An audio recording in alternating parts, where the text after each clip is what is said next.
WVON.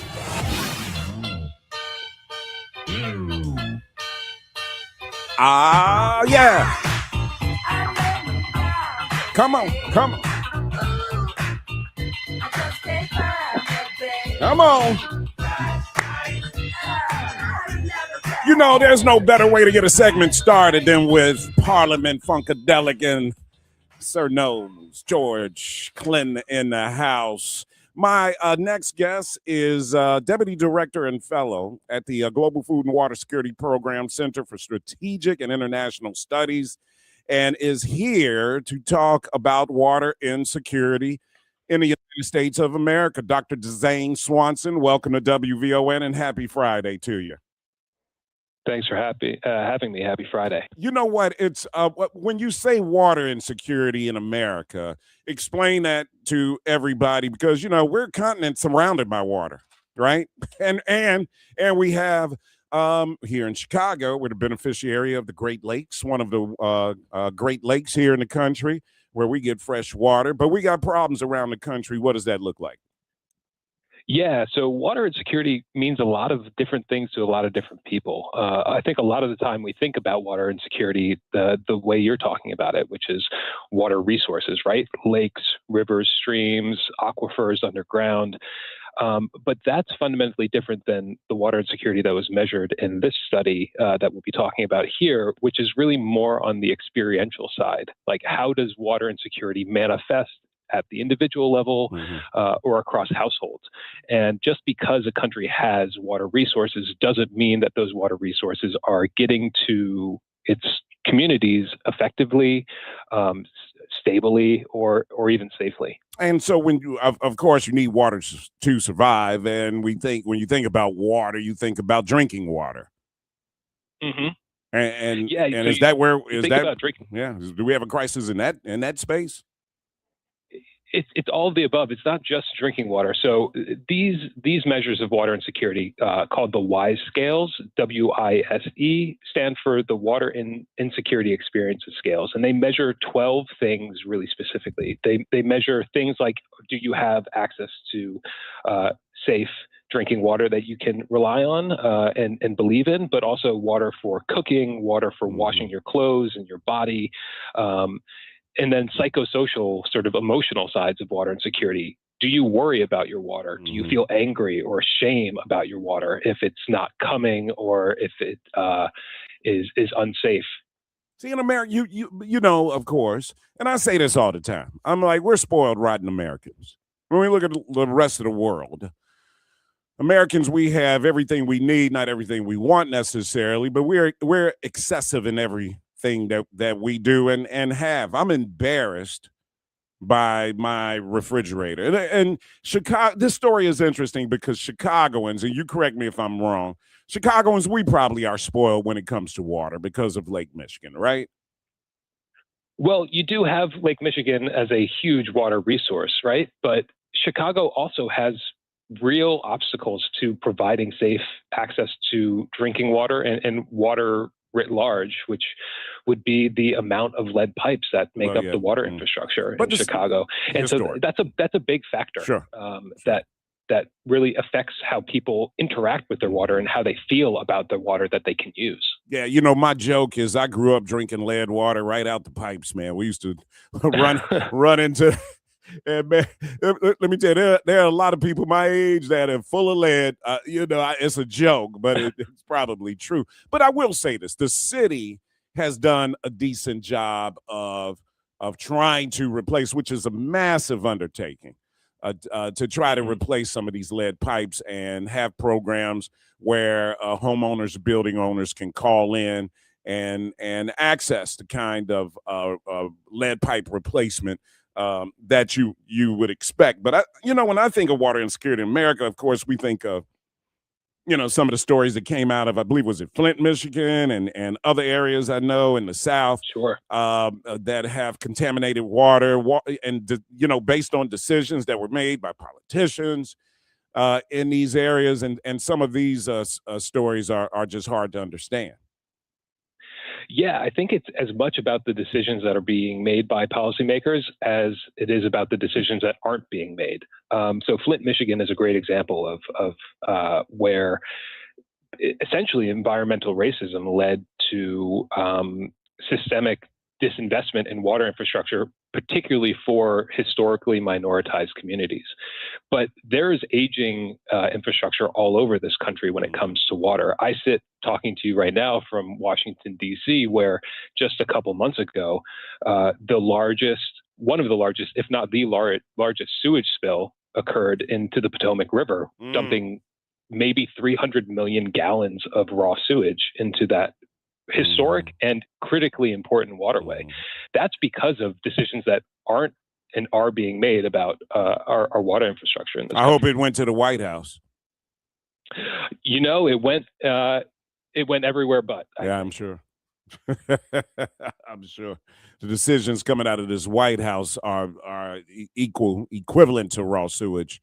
And you know, when you talk about decisions like that, again, we live in this country, the richest country in the history of the world, and I got that line from Senator Bernie Sanders. It's embarrassing to have water insecurity, water problems when we have water all around us, and so this really is coming down to decisions that are being made by politicians, and a lot of it is based on economics and race. But I don't know. In the Potomac, would that decision sounds like what? How did raw sewage wind up in the Potomac? So that was the result of a damaged sewer system, aging infrastructure, and a lot of times that comes down to where we spend our tax dollars, right? How do we allocate money for infrastructure? Hey, Zane, you know where it goes. It goes to our Department of Defense. It goes certainly a lot right now. Yeah, too much of it goes to the Department of Defense. Here's what's interesting, man. I'm pretty sure you heard me. We're spending probably $1 billion a day, if not more, just on this little military exercise or whatever. People want to call it a war. This is not a war with Iran, guys. This is an invasion by the United States of America and Israel. So it's not a war. We need to get the terminology right and be correct about this world history that's happening right now, and the money that we're spending while we have Americans who are in need, obviously, of clean water. It's absolutely amazing to me. We give Israel billions of dollars, and guess what they have? They have desalination plants. Guess what we don't have in America?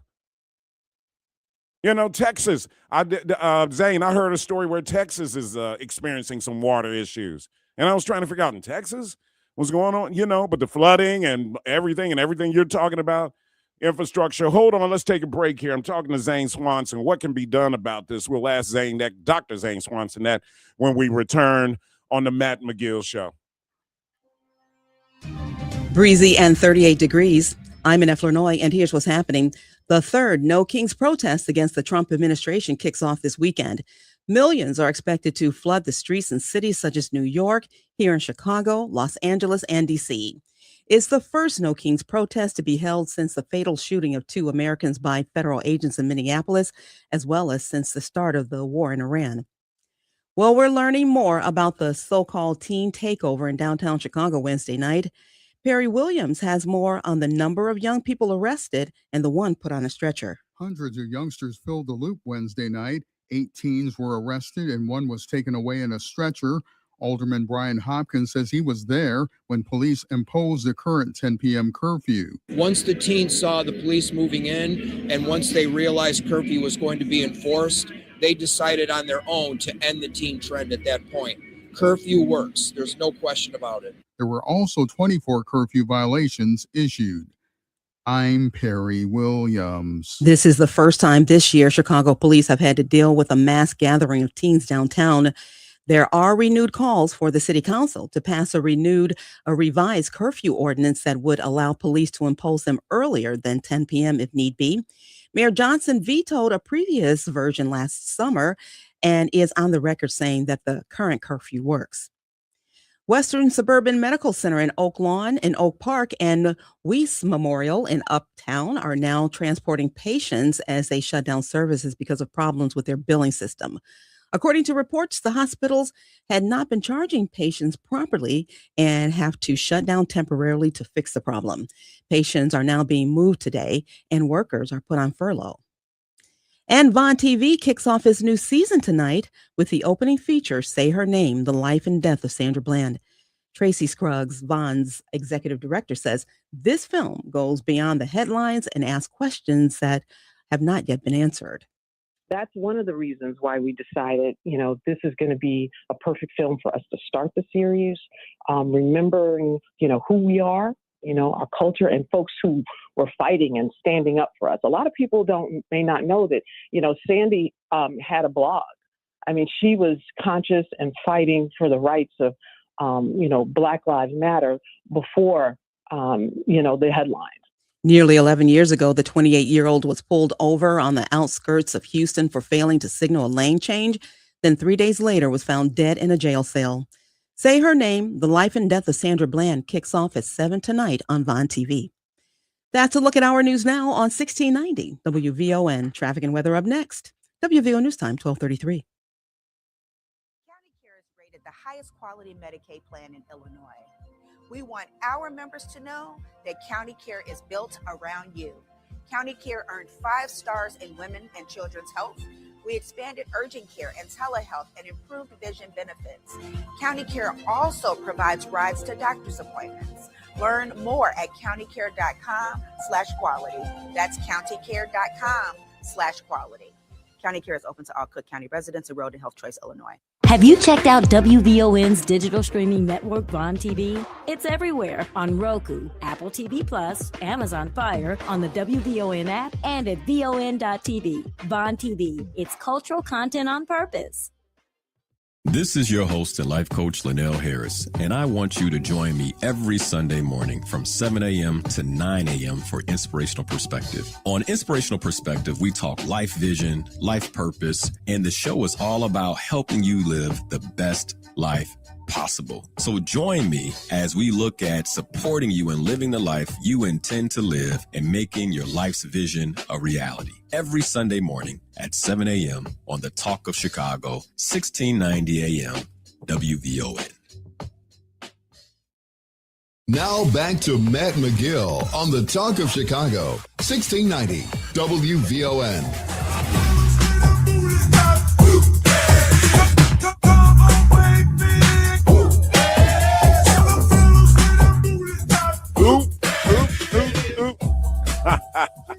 Dr. Zane Swanson. You didn't know you was going to get this music today, did you, Doc? No, but I love it. On WVON, Dr. Zane Swanson, my guest, Deputy Director and Fellow, the Global Food and Water Security Program Center for Strategic and International Studies. Tell me about that institution that you're working with. Yeah, so I'm part of the Global Food and Water Security Program at a think tank here in DC, and what we do is look at the intersection of food and water security in the United States and around the world, and really trying to understand the ways in which they can reinforce each other, and then avoid the ways in which food insecurity and food and water and water insecurity can sort of make each other worse, especially when it comes to economic well-being and social good. And you talked about 13 million Americans face water insecurity. What about food insecurity? More than that, unfortunately. So the prevalence of water insecurity in the U.S., which came out of the study, which was led by Dr. Sarah Young from Northwestern University, actually, who helped start the WISE scales, is about 3.7% of Americans are water insecure.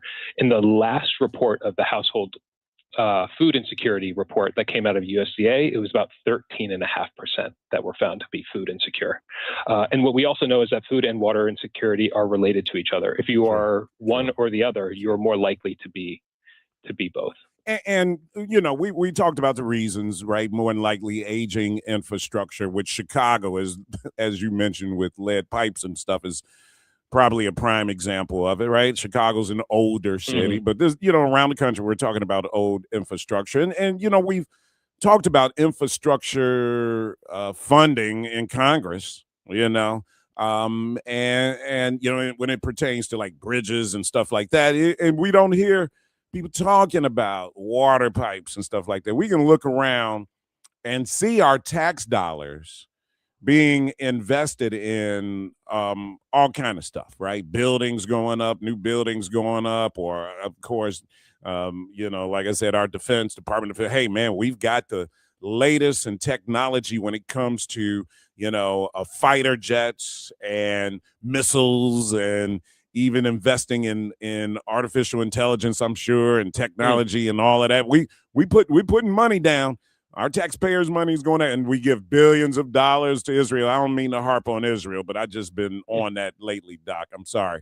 But billions of dollars in missiles and money, to Israel. And yet we don't invest in something as fundamental as water infrastructure, new pipes for people to have more access to clean water.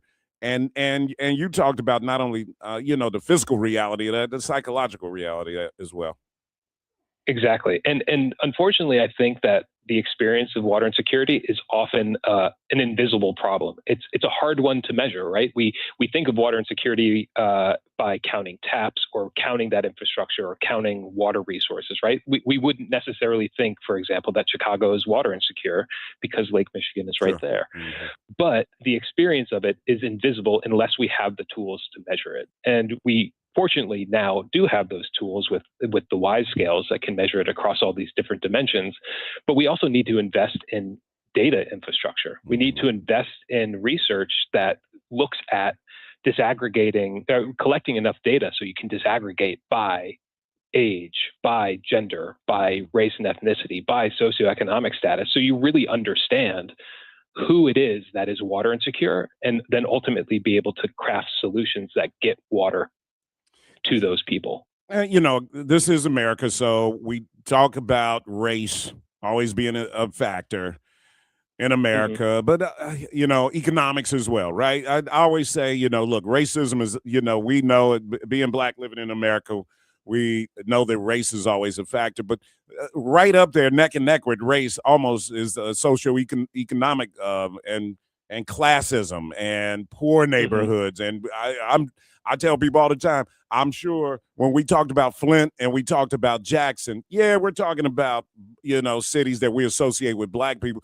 but there's some poor white people around those cities as well. Yeah. Historical marginalization is diverse and it's overlapping. And what we need to be able to do is understand where those overlaps are enforcing more insecurity, right? And so having a tool like WISE allows those communities that are otherwise disenfranchised, it gives them a tool to advocate for themselves. And there's a really interesting example that came out of Australia, actually, using this exact measurement, the WISE scales, looking at water insecurity among an Aboriginal community who had been water insecure for many, many years. And it wasn't until they had the WISE scales that they were able to actually measure that and then use that as a tool to pressure policymakers to make the right choices to get them the water security that they needed and deserved. And so it worked in Australia to, putting pressure on policymakers. Does that work here in America? It can. I don't want to be naive, but I don't want to be pessimistic here. I think in Illinois, Senator Duckworth actually understands the power of water security or the lack thereof, and has actually been an advocate for the better part of 5-6 years looking at water infrastructure, but really specifically water infrastructure to provide clean, safe drinking water, and not just drinking water, right? Like, I think sometimes we can get too focused on just drinking water, but do you trust the water that you bathe your children in to be safe and not give them skin diseases or to expose them to lead or other heavy metals? There's so many different ways that we interact with water on a daily basis that we need to be able to trust all of it. As we talk about both water and food insecurity, part of it is this infrastructure, and part of that infrastructure is unfortunately, is built-in racism that we know, systemic racism that exists in this country, economic bigotry that exists as well. What part of it is a lack of access to information, right? Because I would imagine some of this, as we talk about food and water insecurity, some of it is just people not having access to information that can help them with water and food. Am I incorrect about that? No, I think you're dead on. I think that having that information is a foundation for advocating for yourself and advocating for change, right? We need to understand what the baseline is to change from. And these tools like the Y scales are important for that, but they aren't the only thing. There's another initiative actually that I want to shout out that's being led out of Northwestern as well, called WISE DX, and they're actually recruiting right now. It's an at-home water biosensor test to do exactly this: empower communities through accessible water testing, water quality testing. And it's being run out of Northwestern, in addition to like community advocates who are really important because it's about information, but having that information meet people where they are so that they can use it more effectively than any policymaker could, right? Like nobody knows better the conditions that they're living in than the people themselves. And so if you can meet them with the information and tools that they need to advocate for themselves, that's where the change can manifest. Give them the information on that, just in case there's some people listening who want to find out more. Sure. Yeah. So it's wise-dx .com, I believe. Let me just double check. Yes. So WISE-DX. If you look that up, it's an at-home water biosensor test being run out of Northwestern. Sorry, it's wise-dx.org. And they're doing great work. They're recruiting right now to expand their coverage across Chicago. And like I said, it is being led out of Northwestern, but in conjunction with an 8-person community advisory board that represents the stakeholders that make up a diverse Chicago. Yeah. All right. I'll have this information if anybody wants it. We always need to have access to information, guys. The key to getting things is to put pressures. Doc talked about putting pressure on our policymakers so that we can see results. I know, when it comes to water in Chicago, we're spoiled. I mean, we really are Lake Michigan, man. We run water. Trust me, you have to live in a place like Colorado, California, some of these other states, Colorado, where, water is a premium. And in Los Angeles, when I lived in LA, man, the water was being piped in from Colorado, from the Colorado River. Yeah. And there's a lot of diversity in water security across the country, right? Like we have these measures that are nationally representative, but the United States is a big, diverse country with a lot of different issues that are regionally focused. And so having more data is only better. But there's the flip side of that. I have my in-laws live in Los Angeles, and for decades, they didn't trust the water that came out of their pipes because they didn't think it was clean. And so who knows how many thousands of water bottles that my in-laws had gone through in their lifetime. Absolutely. And that's a manifestation of water insecurity, right? If you don't trust what's coming out of your tap, you're not fully secure. And so all of that plastic, how much of that was in the water that they're drinking? How much of it is now in a landfill, right? The cascading effects of water insecurity are so much greater than sometimes we can imagine. Dr. Zane Swanson, Deputy Director and Fellow at the Global Food and Water Security Program at the Center for Strategic and International Studies. Brother, thank you for coming on and giving us some time.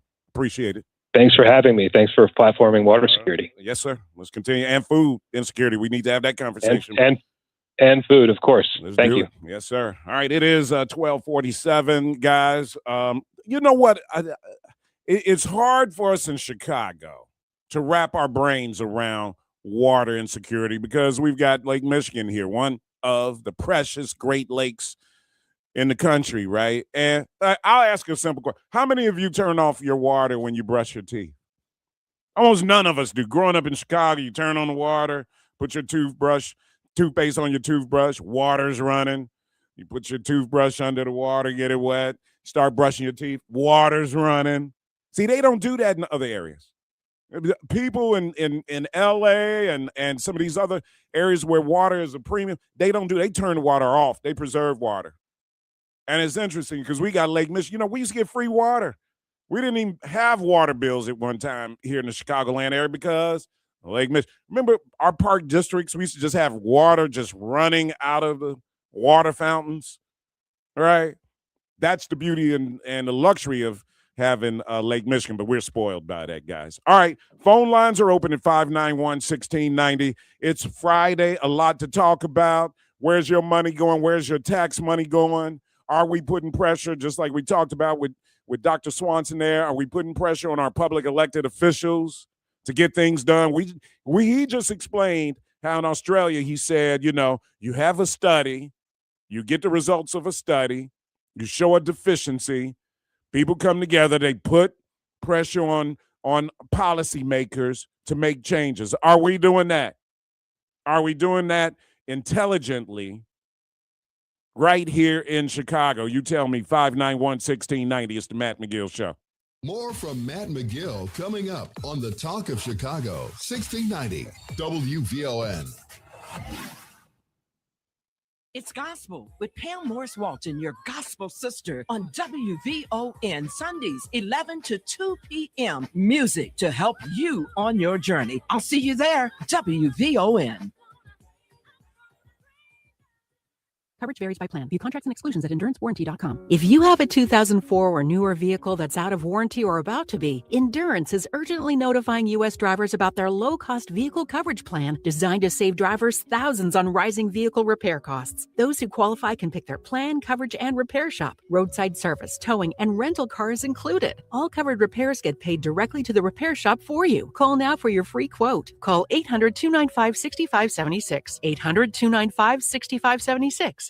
The movement for repair is growing, from city halls to parliaments and around the world, from Chicago to Cape Town, from Evanston to the UN. I'm Robin Rusin. And I'm Cam Howard. Together we're bringing you Reparations Now, where we talk power, policy, and progress, local, national, and international. It's about justice. It's about repair. It's about time. Reparations now, because justice cannot wait. Reparations Now, Saturdays at 4 p.m. only on WVON 1690.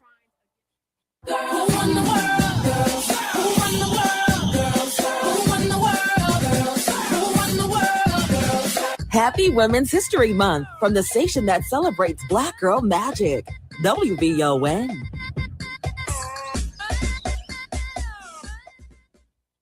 Now back to Matt McGill on the Talk of Chicago, 1690 WVON. Pump up the jam, pump it up while your feet are stumping. And the jam is pumping. Look ahead, the crowd is jumping. Pump it up a little more, get the party going on the dance floor. See, cause that's where the party's at, and you find out if you do that. A place to stay. Get your booty on the floor tonight. Make my day. All right. Get your booty on the floor. All right, so I just Googled. I put in, how much is America spending on this quote-unquote war in Iran, right? And they say early phase, first days of war, about $900 million to $2 billion per day. That's your tax money right there. Put your hand in the air if you're down with that. You want Iran to be recalibrated and not have a nuclear weapon, which we were already very clear on that. Iran, in fact, when President Obama was president, the leadership of Iran, I keep saying Iran, of Iran, Ayatollah, they felt that having nuclear weapons was against their religion. So he didn't even want to have nuclear weapons. So we brought inspectors in there, had all this covered, right? Trump in 2017 tears up the agreement. Had international weapon inspectors and inspectors from international nuclear, chemical warfare organizations on the ground in Iran, making sure that, no nuclear bombs were being made, and Trump tore all that up. Just because he hated Obama so much.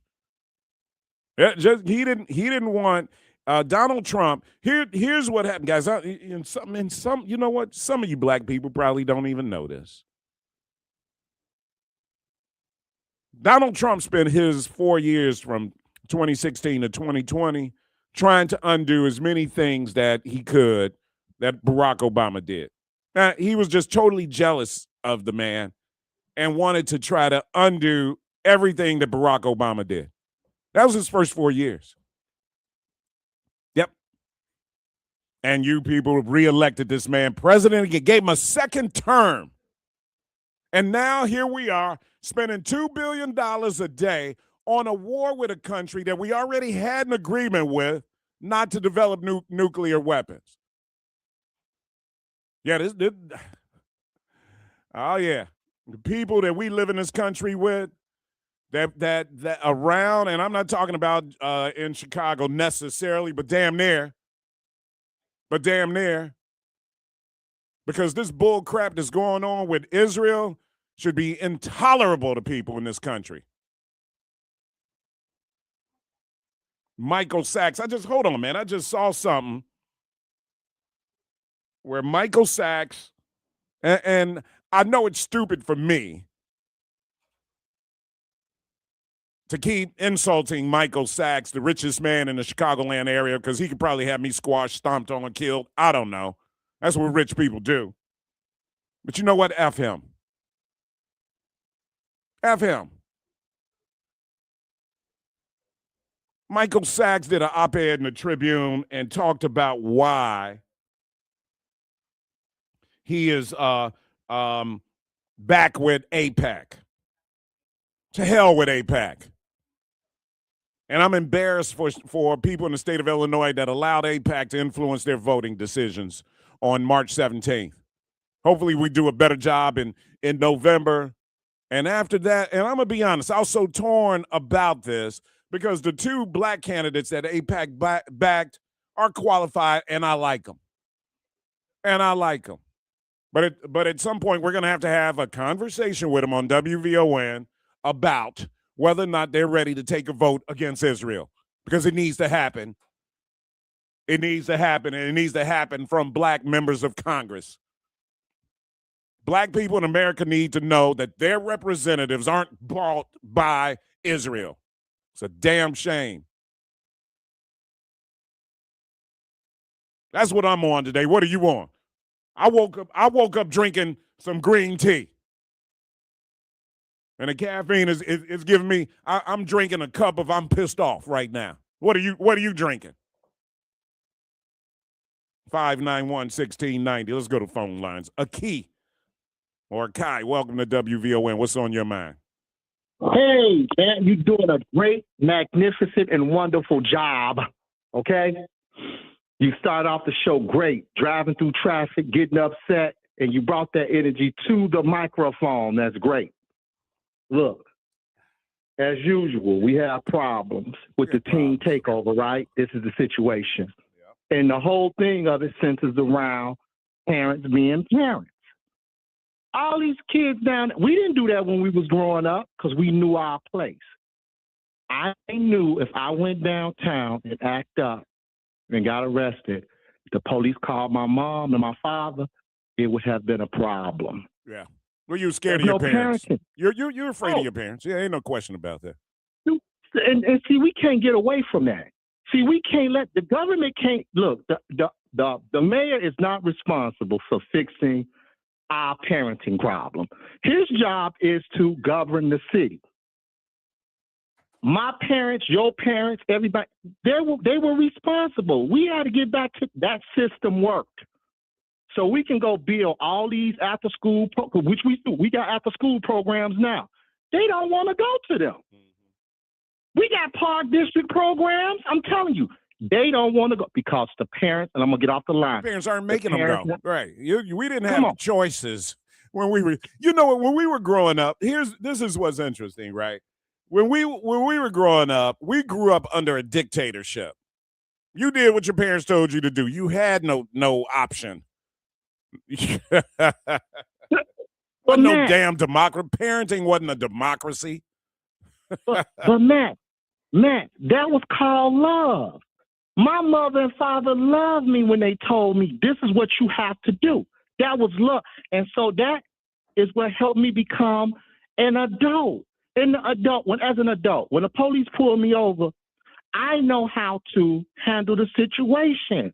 I don't become emotional because my mother and my father, and see, the problem is my mother and father wasn't my friend. They were my parents. My father didn't drink with me. He didn't smoke a cigarette with me. He didn't smoke with, man, my mother would have killed my father if he would have shared like on the holidays when you share like one. My mother did not play, man. My father would have got killed by my mother. Okay. I'm done with the conversation. Good Thank call. you, man. Our parents, your parents back in the day, your parents would, it was a dictatorship. This wasn't a democracy. You did what your parents told you to do. You did things one way when you were growing up in the 70s, your parents' way. Whatever way they said you do it, that's what you, hey, son, I love you with all my heart and soul. But if you're not here by 10 o'clock tonight, I'm going to beat your butt. With love. That's parents. So I don't know. We look at the teen takeover. I mean, I don't know. I mean, we know we have a parenting problem. We've got a community of Cliff Kelly used to say, you need to be qualified to do everything in the world except for be a parent. You got to go get a driver's license if you want to drive, right? You got to get voter ID. You want to vote? Yep. You got to get, hey, you want to graduate? Hey, you got to pass tests. You got to do this. To be a parent is no qualification. The only thing you got to do is you know what you got to do to be a parent. Doesn't come with a manual, how to be a parent for dummies. Carol Sanders says, or work in the Trump administration. Yeah, you don't have to be qualified at all. You see those lawyers that they put up there? Federal lawyers, 4 people. I wish I could play some of this stuff for you guys. Trump put 4 people up in front of the Senate to get lifetime federal judge appointments, and they sounded like damn fools. 1 o'clock hour's coming up next. What's on your mind?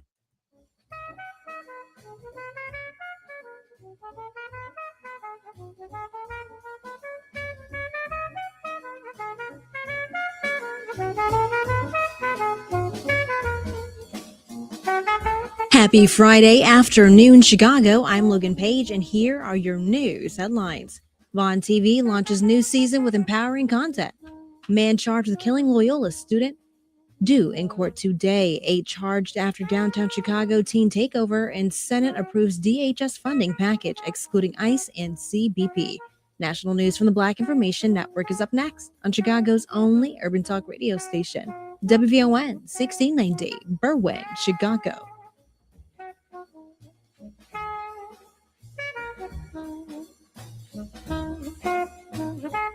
Here's PIN News Now. The NBA is officially exploring expansion to Las Vegas and Seattle. Commissioner Adam Silver says the league has hired an investment firm to evaluate ownership groups and arena plans. I think they're Seattle and Las Vegas in terms of their history and support of NBA basketball are unique in terms of available markets in the U.S. right now. Both cities have strong basketball histories, including Seattle's former Supersonics. Millions are expected at this weekend's nationwide No Kings protests against the Trump administration, with rallies in over 3,000 cities. It's the first major demonstration since federal agents fatally shot 2 Americans in Minneapolis. And Tina Turner's legacy is entering a new chapter. Swedish company Pop House has acquired her name, image, likeness, and most of her music catalog, planning immersive projects to honor her iconic stage presence.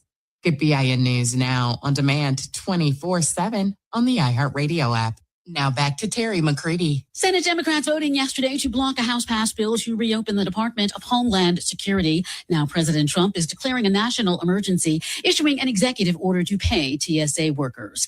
TSA Deputy Administrator Hanwin McGill detailing life this week for employees during the shutdown. Some are sleeping in their cars, selling their blood and plasma, and taking on second jobs to make ends meet. The motion to advance the bill failed by a vote of 53-47. It needed 60 votes to advance. It's the 7th time since DHS funding lapsed last month that Democrats voted against the measure. Senate Majority Leader John Thune keeping the vote open for hours to give Republican and Democratic negotiators time to hammer out the details of a deal to sever ICE emergency removal operations from appropriations for the remainder of DHS. A coalition of top Senate Democrats are leading their colleagues in condemnation of a proposed rule by the Trump administration that would lift restrictions on the number of non-standardized plans that insurers in the Affordable Care Act marketplace can offer while pushing high deductible plans meant for worst case scenarios. Roughly 15% of ACA enrollees are Black. Last month, the Centers for Medicare and Medicaid Services submitted a proposed rule for the benefit and payment parameters for plans in 2027.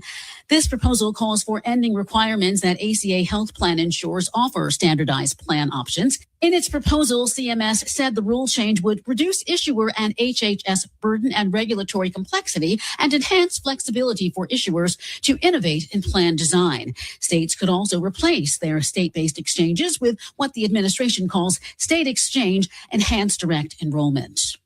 Deposed Venezuelan President Nicolás Maduro in court in New York yesterday, where he learned that his case is not being dismissed. There were dueling protests by Venezuelans outside the courthouse. What's best for Venezuela is for Nicolás Maduro to face justice. Since Nicolás Maduro has been kidnapped, A federal judge refusing to drop narco trafficking charges against Maduro. He was nabbed in January during a U.S. military raid on his compound in Caracas, along with his wife Celia Flores, both pleading not guilty. Maduro's lawyer said he cannot continue to represent him unless sanctions are lifted, denying Maduro access to Venezuelan government money. The judge said he'll rule on that later. France is hosting the G7 Leaders Summit in June, but South Africa says it has been disinvited from the gathering. A spokesperson for President Cyril Ramaphosa said Paris was forced to withdraw its invitation under sustained U.S. pressure. French President Emmanuel Macron personally invited Ramaphosa back in November during the G20 summit in South Africa, but relations with the U.S. have deteriorated dramatically since Trump's second term. He's made unsubstantiated claims of white genocide, boycotted the Johannesburg summit, and rejected the country's Black economic empowerment policies. Stay informed, stay connected, and subscribe. Follow VIN News this hour wherever you get your podcasts. I'm Terry McCready for the Black Information Network. It's D.L. Hughley. The reason that the armed forces under Pete Hegseth didn't want people to go to the Ivy League schools, what do you got to be educated for to catch a bullet? This country will make you mandatory for you to sign up for war, but they will not do the same thing to make you vote. Weekdays at 5 a.m. on the Talk of Chicago, 1690 WVON. With your help, the Illinois Lottery generated $784 million for education last year. Play all your favorite Illinois Lottery games today to help raise even more. Be smart, play smart. Must be 18 or older to play. Game odds available at IllinoisLottery.com. Tuned in to your favorite WVON personalities on Facebook Live? Don't just watch, like it, love it, share it. Every click helps us grow the conversation and keep the community strong. So remember, like it, love it, share it, Chicago. Hey, it's Cleopatra Draper. Join me for the Midday Show weekdays at 9 a.m. where we'll sip and spill all the tea. Do you want it hot or cold? Either way, we're serving up the flavor of the day. Weekdays at 9 a.m. right here on the station giving you what's now and what's next. 1690 WVON.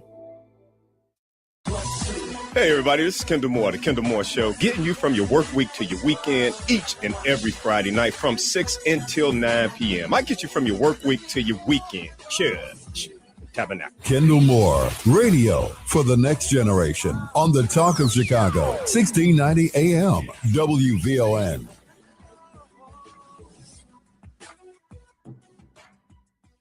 Happy Women's History Month from the station that celebrates Black Girl Magic, WVON.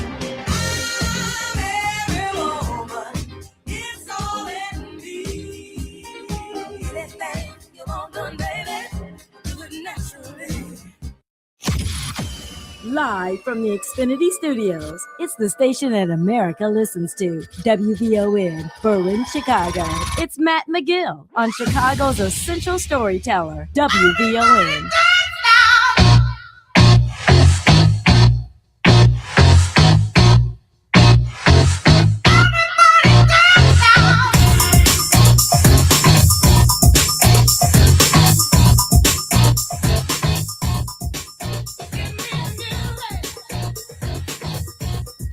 You know what?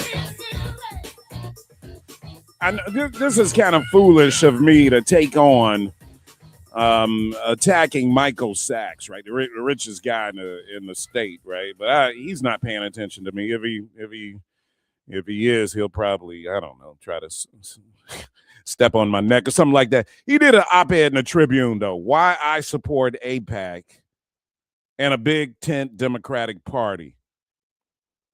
Yeah. He basically is saying and defended AIPAC involvement in Democratic primaries. Sachs defends his support for AIPAC and its affiliated super PAC spending. He argues that pro-Israel advocacy is a legitimate part of Democratic politics. No, it's not. No, it's not. Pro-American. This is about America. It's not about Israel. See where we're going? And black people, we're going to fall right into that because we don't even understand. AIPAC put all these, funding sources out there. I mean, I hate to say it's real. I love Donna Miller, love Julie Stratton, Melissa Kanye-Irvin, love them, right? AIPAC was all on them, though, right? And it's hard for people once you take money. I mean, what are your votes? We're talking about 2 votes that are going to Congress now with Stratton and Miller. I love them. I want to be very clear. But it's on us, though. It's on us to make sure that they are voting America first. And as black people, that they are voting with black people in mind. Or else we don't need to have black people in Congress.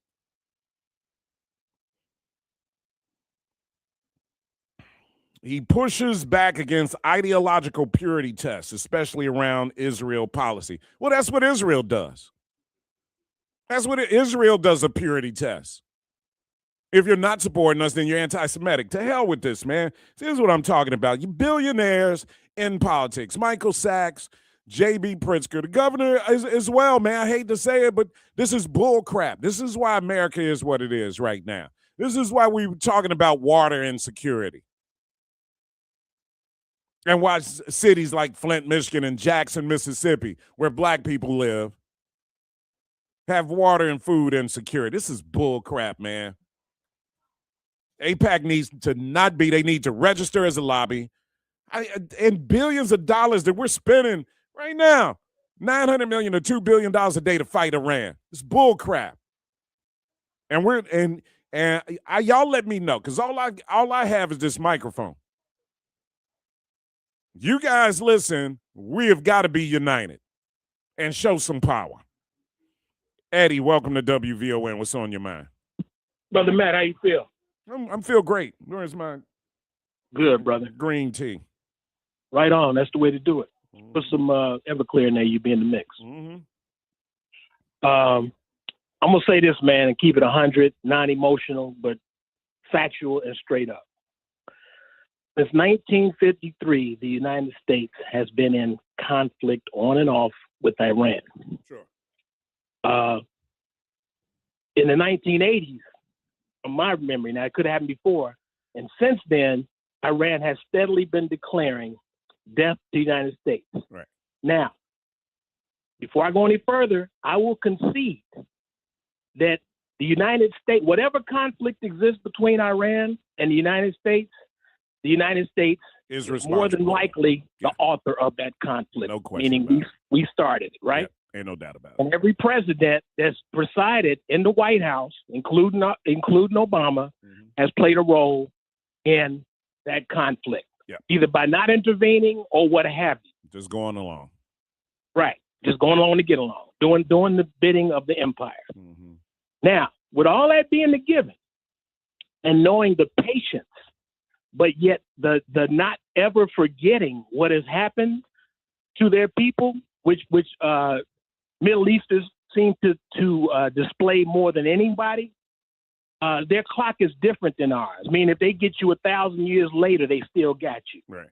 I have no doubt that if Iran ever got a hold of nuclear capabilities to send missiles to the United States, that they would not hesitate to do it in a second, simply because they feel we have it coming. And with that being said, all I can say to black folks in America is you live here and you raise your children here. Mm-hmm. So I think a lot of black people have an illusion that it's going to be, hey, my brother, move out the way so I can get the white man. I don't think it's going to be like that. I think they're going to kill Americans. And unfortunately, we had nothing to do with this conflict. We didn't start it. The rich have been starting conflicts and sending soldiers to death since the Roman Empire. You talk about money in politics. It's always been money in politics going back to the Roman Empire. I don't know why we're so surprised at this. It's not like this is something new. It's just more of the same. Well, no, what has happened over the last several years with Citizens United, money has always been in politics, but now you got dark money that's in politics. So it is a little different in American politics. No, but let's agree. That's a small detail. Let's not even do. Money has always been in politics. Let's agree. We ain't got to say no more. Money's always been in politics. We're good on that. So all I'm saying is we live here. Yep. So let me respond to that though. Let me respond to that though. Right? Because really, here's where I'm gonna disagree with you. Okay. I think if Iran had a nuclear weapon, and let's say they had one nuclear bomb that they could shoot, I don't think it's coming to the United States of America, brother. I'm sorry. No, I said if they could reach the United States of America. Even if it could reach the United States of America. Why not? Because their main target is Israel. The only reason why the United States of America is a factor in their anger is because we fight and we are the sponsor of Israel. We fight Israel's wars. We give them money. We support them. Israel would not exist without the United States of America. Bingo. Matt, that right there. But wait, hold on. Without the U.S., Israel does not exist. Yeah, but if I'm in a conflict, I'm going to the source. You're not just going to disagree on this because see, if in their like visceral ideology, religious beef that they have is not with the United States of America. They said death to America, though, man. What part of that don't you understand? I'm just being real with you. I hear you. I hear you.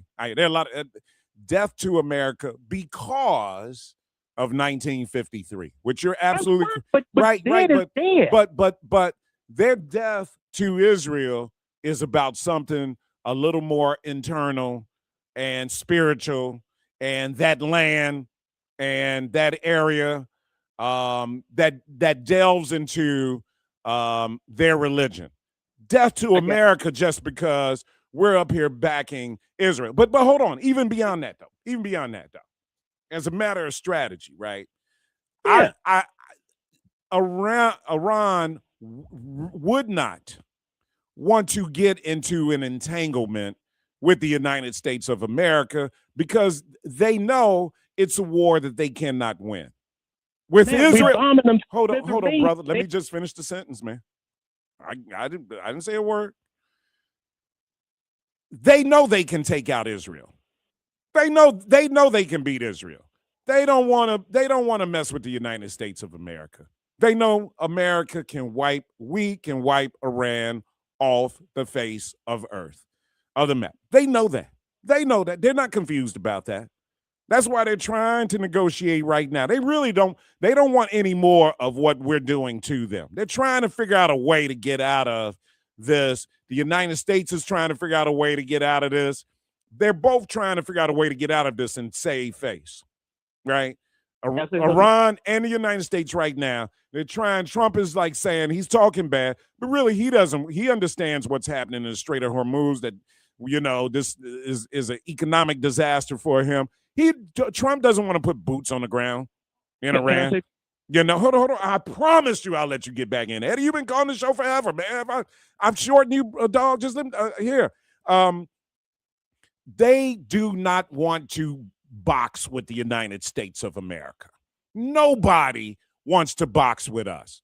We have the biggest, the best, the most sophisticated, more nuclear weapons than any and everybody, with the most highest technology, period. We can kill anybody we want to bomb anybody we want to, wipe out any country on the planet right now. Iran ain't trying to mess with us. They want Israel, dude. They will say death to America because that's part of their. That's going to be part of their idea because of it. Because of Israel, they have no real beef with America that goes beyond 1953. With Israel, now you're going back to I mean, I'll let you respond, brother, because I promised you I will. I appreciate when you, we man. come back. I mean, come on, man. I do this all the time, brother. I mean, I just totally disagree with you. Iran wants no parts of the United States of America. If they can attack us and send a truck in and bomb up something and kill some American soldiers, yeah, they'll do it and celebrate it. They don't want the bigger war with America, though. They don't want the bigger war with America. 591-1690, Matt McGill Show. More from Matt McGill coming up on the Talk of Chicago, 1690 WVON. This Women's History Month, WVON celebrates the women who refuse to be silenced. This is Women Who Roar. Some voices do not wait for permission. They take the mic and own it. Bella Boz is carving her lane in hip-hop with bold lyricism, undeniable presence, and a sound that refuses to be ignored. Repping Chicago with authenticity and edge, she brings confidence, creativity, and control to every verse. In a space where women are often underestimated, she shows up loud, sharp, and fully herself because her voice isn't here to fit in. It's here to stand out. Her roar is rhythm. Her roar is attitude. Her roar is a new wave rising out of the city. Bella Boz isn't next up. She's right now. Bella Boz is a woman who roars. From boardrooms to block clubs, these are the Women Who Roar, an exclusive feature on WVON. It's Rufus Williams. This is not the America that we thought it was. Certainly not now. And whatever pushing has to go to reverse that, I'm sure that Keith Ellison and the others there in Minneapolis are doing it because anything that's happening anywhere can happen right here to us. And there's no reason to believe in any way, shape, or form that you can be separated from it. Weekdays at 7 a.m. on the Talk of Chicago, 1690 WVON. Coverage varies by plan. View contracts and exclusions at endurancewarranty.com. If you have a 2004 or newer vehicle that's out of warranty or about to be, Endurance is urgently notifying U.S. drivers about their low-cost vehicle coverage plan designed to save drivers thousands on rising vehicle repair costs. Those who qualify can pick their plan, coverage, and repair shop. Roadside service, towing, and rental cars included. All covered repairs get paid directly to the repair shop for you. Call now for your free quote. Call 800-295-6576. 800-295-6576. Hello, Chicagoland. This is your main man, T.O., Mr. Ceasefire Hardeman. I'm inviting all of my friends, associates, and colleagues to tune in to WVON, the Talk of Chicago, 1690 AM for the T.O., Mr. Ceasefire Hardeman Show. This show will cover all the hottest topics, including politics, reducing gun violence, and so much more, right here every Sunday morning from 6 a.m. to 7 a.m. on the Talk of Chicago, 1690 AM, WVON. Thank you. Now back to Matt McGill on the Talk of Chicago, 1690 WVON.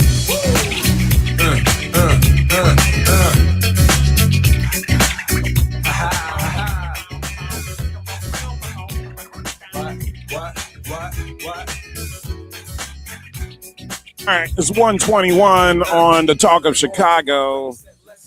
591-1690 is the number to call. Talking about everything. Here we got voting power in Black Chicago. What are we doing with it? Do we put enough pressure on our elected officials, or are we so separated and all over the place that we don't organize enough to even put pressure? I got a liquor store in my neighborhood that I want closed. I talked to the alderman. He is disgusted by it, but how do we get it done?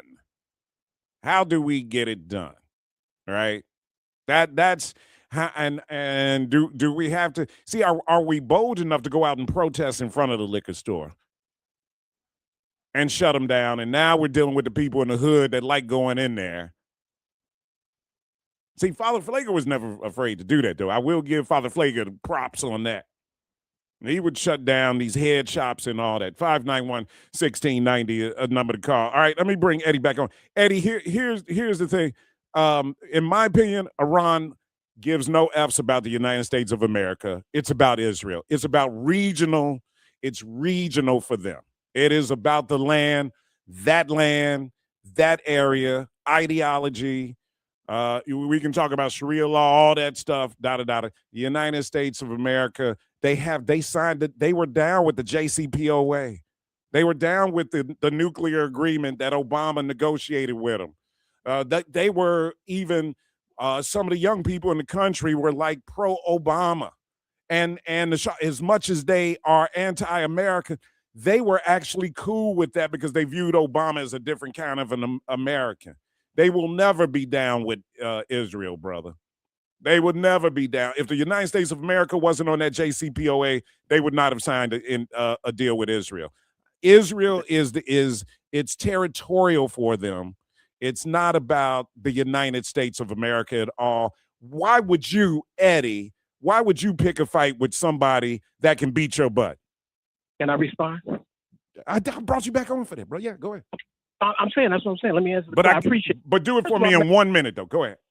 All right. First of all, thanks for having a discourse, conversation with me. We can always agree to disagree. That's how it should be done. Second of all, I think you're grossly underestimating the human condition and spirit. It's not about whether they can beat the United States or not. It's about their determination for their own sovereignty. We've had plenty of examples. The colonists here went against Great Britain, not having the same amount of firepower, but willing to die for something they believed in.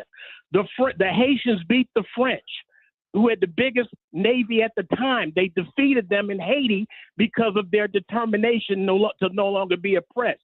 It is the human condition that dictates whether somebody will rise up against their oppressor and not the might of the oppressor. And so what I'm suggesting to you is that if Iran ever had the chance to nuke the United States, they would do so simply because if it wasn't for the United States, there'd be no Israel. They wouldn't have the arms that they have. They wouldn't have the money. And the United States is the source to supplying them with the ability to kill Iranians. So it's just common sense that they would. Mm-hmm. My humble opinion. All right. I hear you. I disagree, but I hear you, man.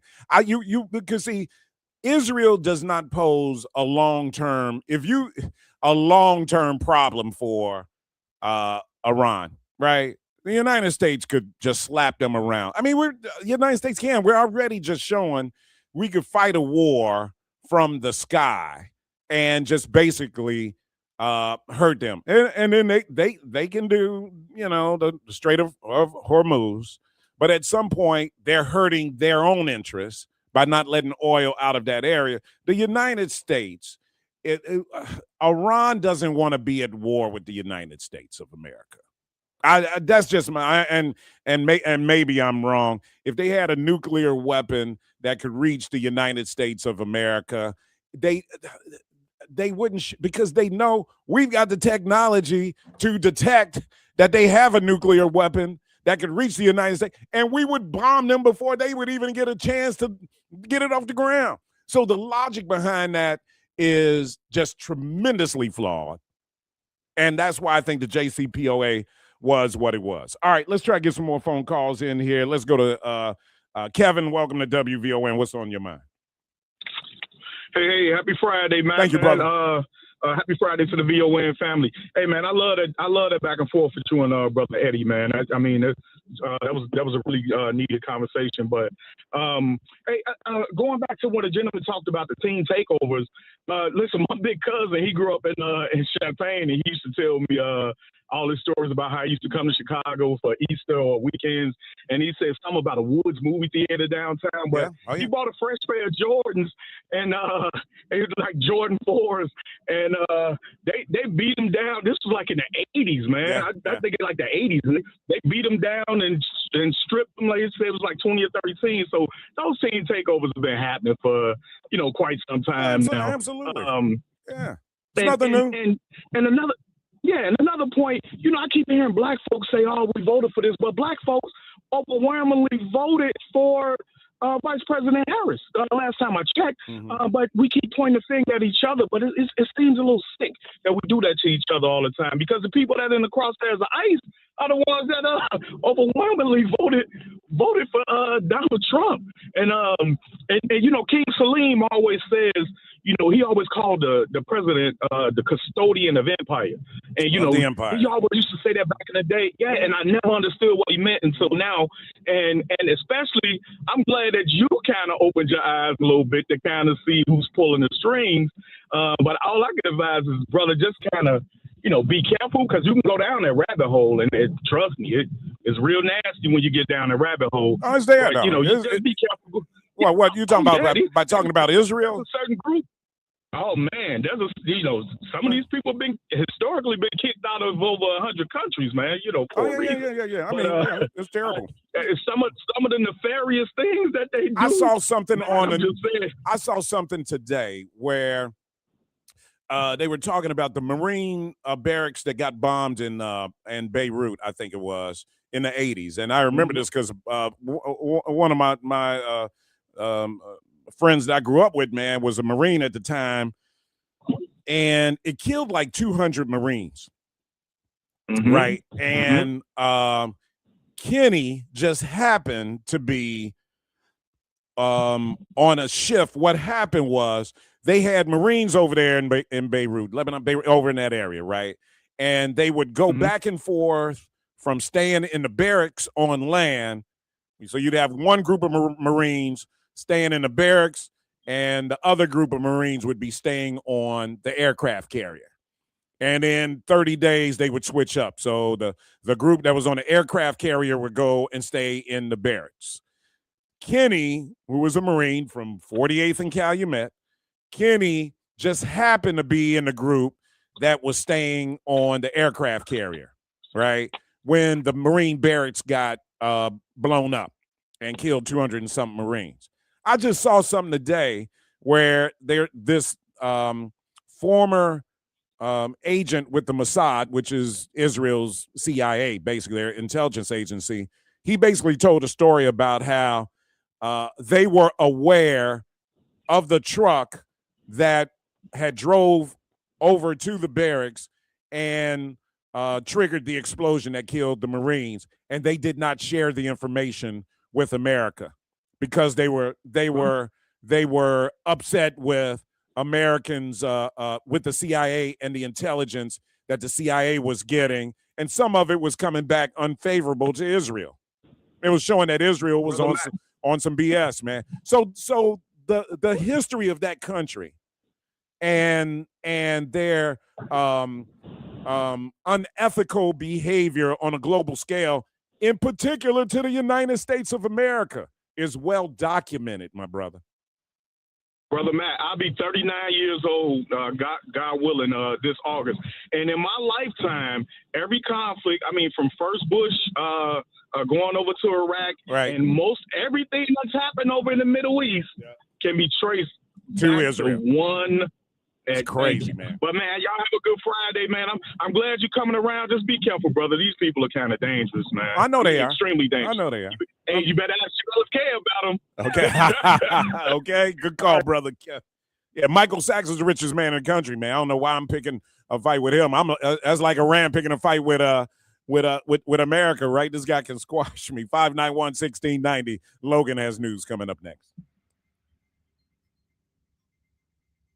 Hope you're having a fantastic Friday afternoon, Chicago. I'm Logan Page, and here it's happening in your local and national news. 8 teens were arrested after hundreds gathered in downtown Chicago's Loop Wednesday night. Charges included reckless conduct and aggravated assault of a peace officer, and one teen was taken to a hospital on a stretcher. Brian Hopkins says police enforced the 10 p.m. curfew, quickly dispersing the crowd. He is again urging stricter curfew rules, while Brandon Johnson continues to support the current policy. In other news, Jose Medina is due in court today for a detention hearing in connection with the fatal shooting of 18-year-old Sheridan Gorman. Police say the gunman, dressed in black and wearing a mask, approached Gorman and her friends before opening fire. Medina faces first-degree murder and related charges. Authorities say he entered the U.S. in 2023 and had a prior arrest in Chicago. And as a spending package to fund most of the Department of Homeland Security, it is now in the hands of the House after passing the Senate. Security shortages continue to plague airports, including those in the tri-state. Christian Marks reports. First the president, now a presidential center. I'm Logan Page, and that's what's happening in your news now on WVON 1690.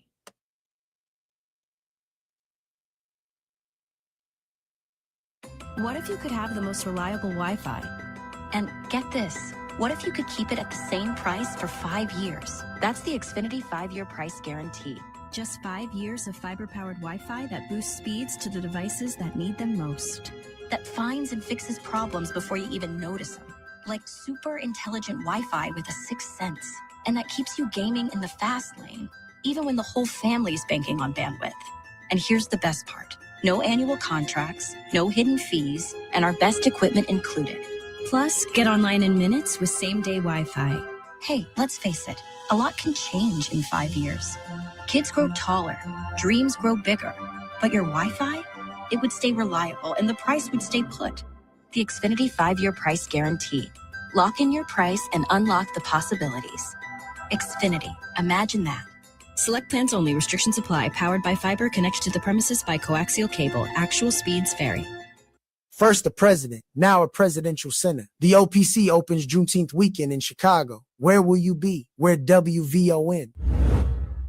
Dreaming of owning a home? Fifth Third Bank is here to help get you there. Our down payment assistance programs open doors for families across Chicago. Whether you're buying your first home or planning for the future, we'll guide you every step of the way. Because at Fifth Third, we believe home ownership builds stronger communities. This is banking a Fifth Third better. Visit 53.com to learn more. That's 53.com. Fifth Third Bank, National Association. Member FDIC. Illinois politicians did it again. They secretly tucked bad policy into the budget. Now, guess who pays the price? Servers, drivers, stylists, workers who depend on tips.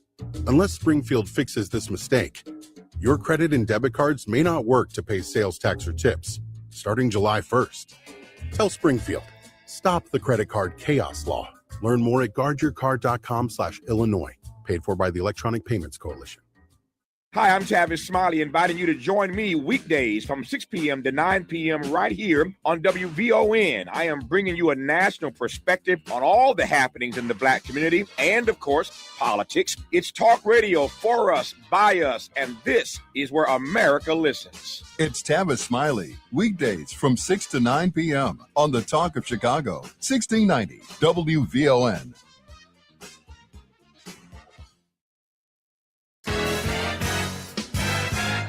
Every Sunday, now you'll be able to listen to the First Church of Deliverance here on 1690 WVON and on the iHeartRadio app at 11 p.m. Tune in for inspirational music, powerful word, and a blessing from the Lord. That's the First Church of Deliverance, Sundays at 11 p.m. right here on the Talk of Chicago, 1690 WVON. Follow us at fcdchicago.org. Now back to Matt McGill on the Talk of Chicago, 1690 WVON. You can't touch this. You can't touch this. You can't touch this. You can't touch this. My music hits me so hard, makes me say, oh my Lord, thank you for blessing me. What am I to run and do? I feel just good. When you know you're down, I see no whole way from the open that I'm known. As such, and this is a big look, you can't touch it. I told you, homeboy, you can't touch this. Yeah, that's how we living, and you know you can't touch this. Look in my eyes, man, you can't touch this. Yo, let me bust up on you lyrics. Fresh new kicks and bands, you got it like that. Now you know you want to dance, so move out of your seat and get a fire girl and catch this beat while it's rolling. Hold on, pump a little bit and let them know what's going on like that. Like that. Hold a little bit and fall on back. Let them know that you're too much. And this is a beat they can't touch. Yo, I told you, you can't touch this. Why you standing there, man? You can't touch this. Yo, Sound the bell, school is in, sucker. Can't touch this. Give me a song, a rhythm, make them sweat. That's what I'm giving them now. They know. You talk about the hammer, you talk about a show that's hot and tight. Singers are sweating so fast, I'm a whiteboard tape. To learn what's gonna take and nice to burn the charts. Legit, either work hard or you might as well quit. That's word because you know you can't touch this. You can't touch this. Break it down.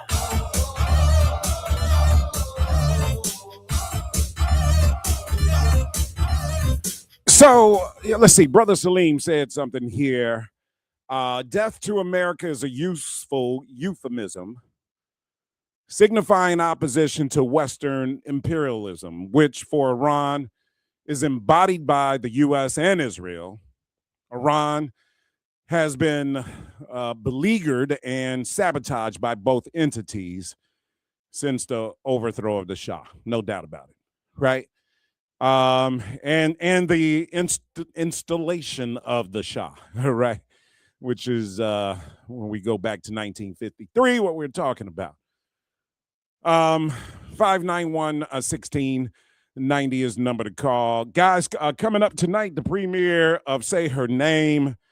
It's an amazing documentary about the life and death of Sandra Bland. I reached out to Cannon Lambert. I'm going to check. He's the attorney, widely featured in this premiere. So if he shoots me a text back, which he did, we'll have him come on at 2:20, hopefully. Sure, text me the call-in number. All right, he's going to come on. Attorney Cannon Lambert's going to come on at 2:20.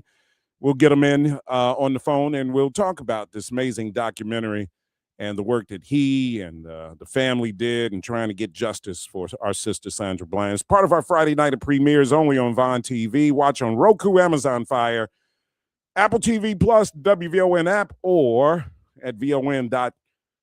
591-1690. Another thing, guys, is, young people coming together and coming downtown and protesting and doing all that stuff is not unusual. I mean, look, the 60s, that's all the 60s was about.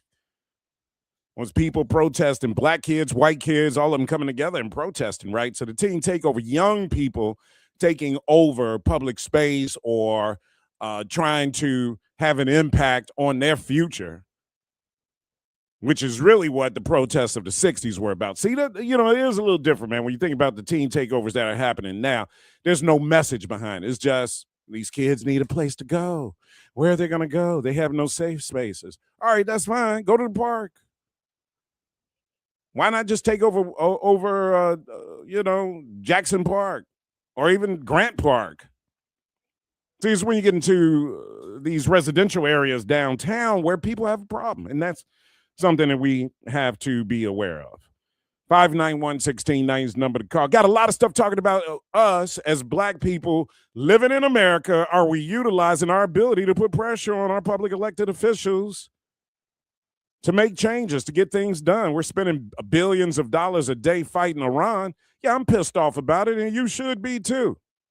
And all of this AIPAC and Israel bull crap. How we prioritizing another country over black people living in America, and not just black people. We got water insecurity, housing discrimination going on, food insecurity in this country. Black people hanging out in front of gas stations and liquor stores. And our government has the nerve to be sending billions of dollars, spending billions of dollars fighting Iran over what? No threat to America. That has been established by all military experts. Iran's not a threat to America at all. Kevin, welcome to WVON. What's on your mind?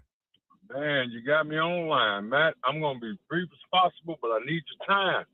Listen, I hear a lot of folks calling in. It be about it, don't just talk about it. I'll keep it short like that. Now, I want to do a sidebar with you because I need some information. I'd like to talk with you about actually getting some shit done, like get some things done here in the city of Chicago concerning our people and the communities. All right, I need a number that I can call you to sidebar, even if I have to leave my number. Okay? All right. You'll be better off. I'll put you on hold. You can leave your number, brother. Right on. All right. Did you want to say something at all on the air? All right. Well, hold on. He hung up. Kevin, how can I put you on hold and take your number if you hung up, brother? 591-1690. David, welcome to WVON. What's on your mind? Oh, thanks, Matt. Yeah, I was glad you were talking about it, making this No Kings thing a family affair. I'm a baby boomer, and my dad, I think when I was 11, he was already talking about taking us to Canada, if the Vietnam War had gotten any worse. Okay. And as a matter of fact, it's a shame, this recent stuff about Cesar Chavez. I think the first time I risked arrest was doing a lettuce boycott for the farm workers. And, so we got trained at an early age, and I thank my parents for that. Hey, by the way, with the high gas prices, I call a bunch of different talk shows, and I called a big rural one way out in the boonies out in Oregon, and I was recommending don't drive to Portland, don't drive to San Francisco, like I'm down in San Francisco. Don't spend your money coming down here. Have a local No Kings rally in your hometown, and you'll learn your friends. You'll make new friends. Don't. The more money you spend on gasoline, the more money you're going to be justifying this war. Yeah. And so it's very smart. And in fact, the idea that, a good way to deal with it after the rally is over is take a bus, take mass transit. You're going to create local jobs, and you're going to support. I take it your bus system up there is probably a county-owned or locally owned system. It creates local jobs, and the better you can have it working, the more interaction. I climb on a bus here in San Francisco, and it's like you can learn 10 languages. You can learn all kinds of jokes. Yeah, you can get. Honestly, you can learn all kinds of jokes in multiple languages. It's a good way to socially connect. That's right. Cultural connection, right? There you go, man. Jump on the BART, right? You're in the Bay Area. You can get on the BART, man, and go over to Oakland and meet some people and conjugate. I mean, there's no Kings rally. I mean, here's the thing. Gas prices going up, man. It's a direct result. I know Iran said they're going to let I think they told Trump they were going to let 8 ships go by. When you have war, you have economic unrest, right? We see prices go up and all kind of stuff. Man, we're part of the average person. Well, I don't care if you're black, white, Hispanic, whatever. We are living in a world where if we're not in that billionaire class, we're just simps that are being taken advantage of. You got as long as billionaires can make money off war, you're going to have war. As long as billionaires can make money off of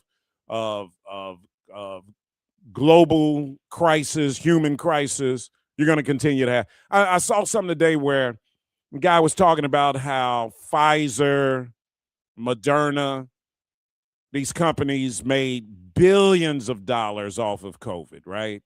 Billions. The money was taxpayers' money that went into the research, all right, that allowed them to come up with a vaccine. The profits all went to those companies, though. None of the money got reimbursed back to the country or anything like that. So we're going to have another COVID. It's going to come up probably in another 10 years so that they can make a ton of money. We're going to have another war right now. You really think this is about, trying to prevent Iran from having a nuclear weapon? No, this is Donald Trump making sure that defense contractors and every other vendor connected to our military gets to make billions of dollars off of us spending, I just told you, $900 million to $2 billion a day. Just think about that. So this week, you're talking about 5 days, $10 billion that we've spent on this engagement in Iran.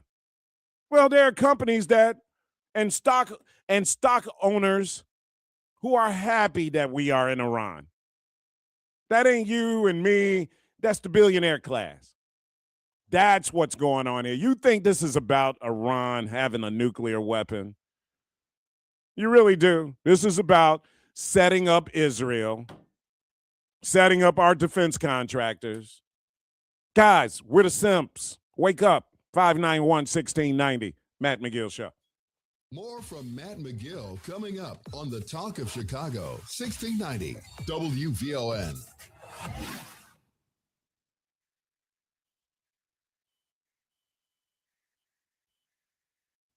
Hey, baby.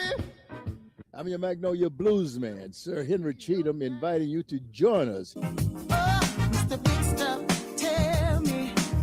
on WVON 1690 for some real American music and culture. Here on Classic Blues and R&B. Check us out Saturday, 11 p.m. until 2 a.m. on WVON and Classic Blues and R&B. Coverage varies by plan. View contracts and exclusions at endurancewarranty.com. If you have a 2004 or newer vehicle that's out of warranty or about to be, Endurance is urgently notifying U.S. drivers about their low-cost vehicle coverage plan designed to save drivers thousands on rising vehicle repair costs. Those who qualify can pick their plan, coverage, and repair shop. Roadside service, towing, and rental car is included. All covered repairs get paid directly to the repair shop for you. Call now for your free quote. Call 800-295-6576. 800-295-6576. It's time to focus with Robert McKay. Quality conversation, protecting, preserving, and preparing our past, present, and future. Sunday evenings at 4 p.m. on the Talk of Chicago, 1690 WVON. Now back to Matt McGill on the Talk of Chicago, 1690 WVON.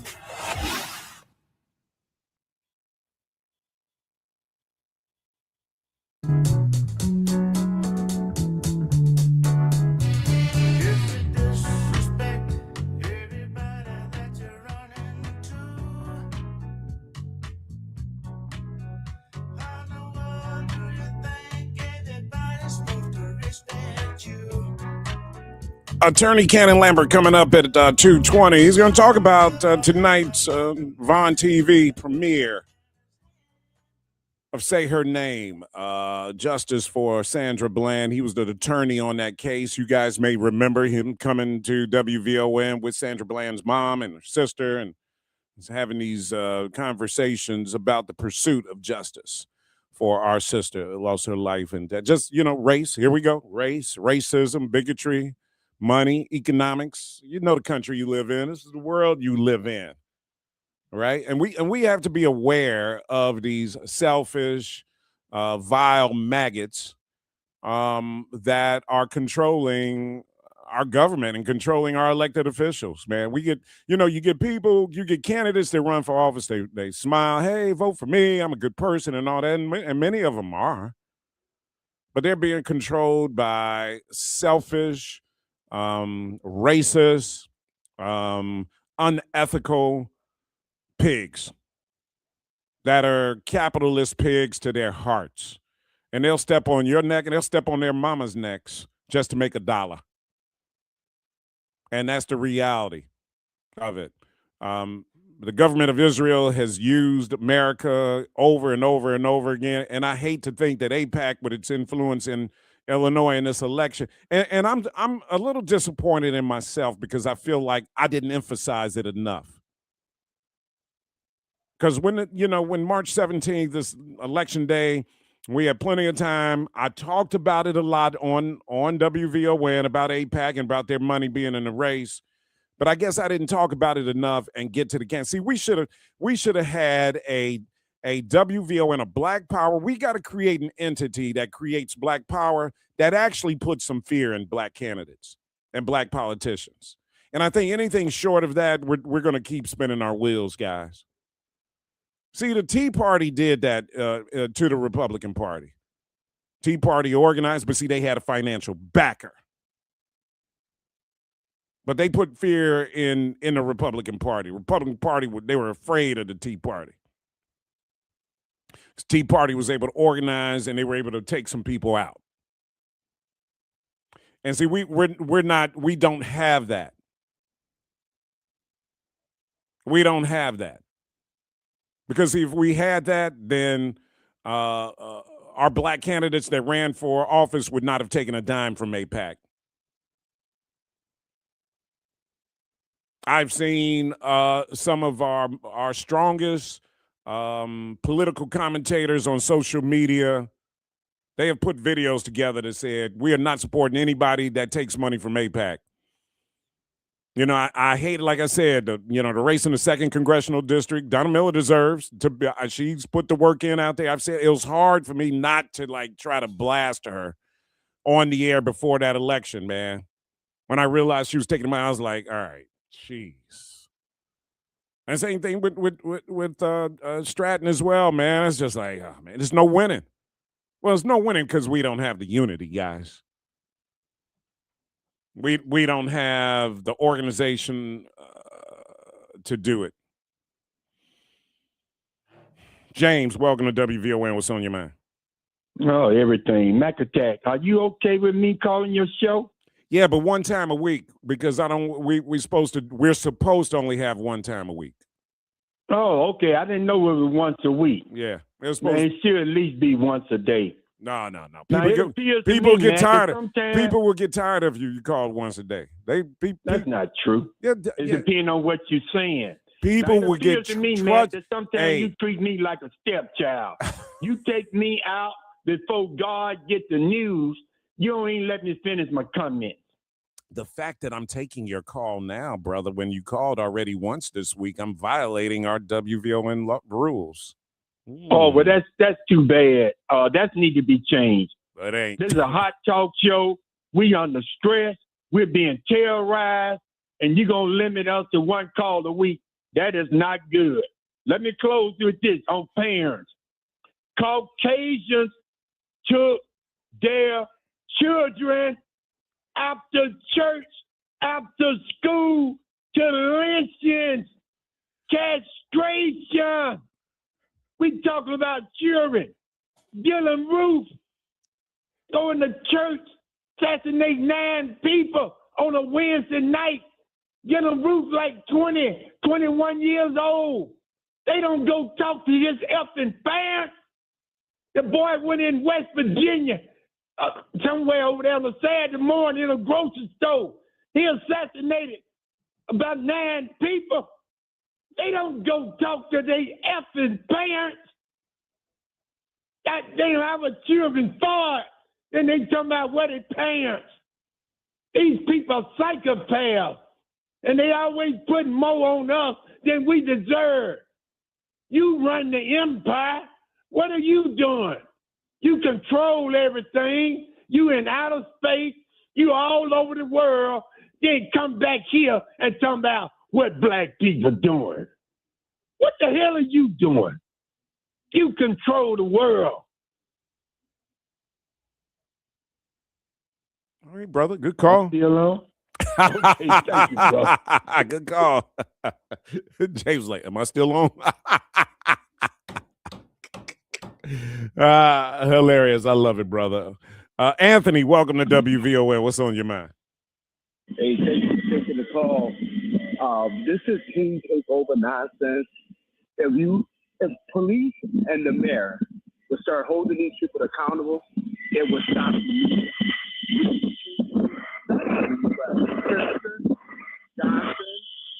Brother, I cannot hear a single word you're saying, Anthony.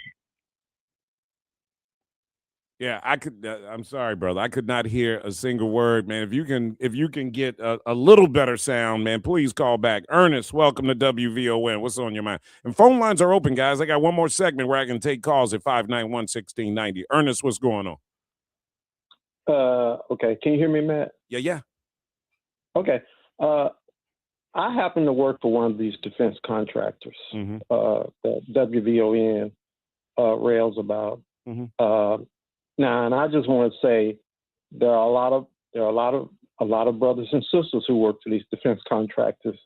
I'm in Huntsville, Alabama. That's pretty much all that's here. The company I work for actually has a facility an hour from you in Rolling Meadows.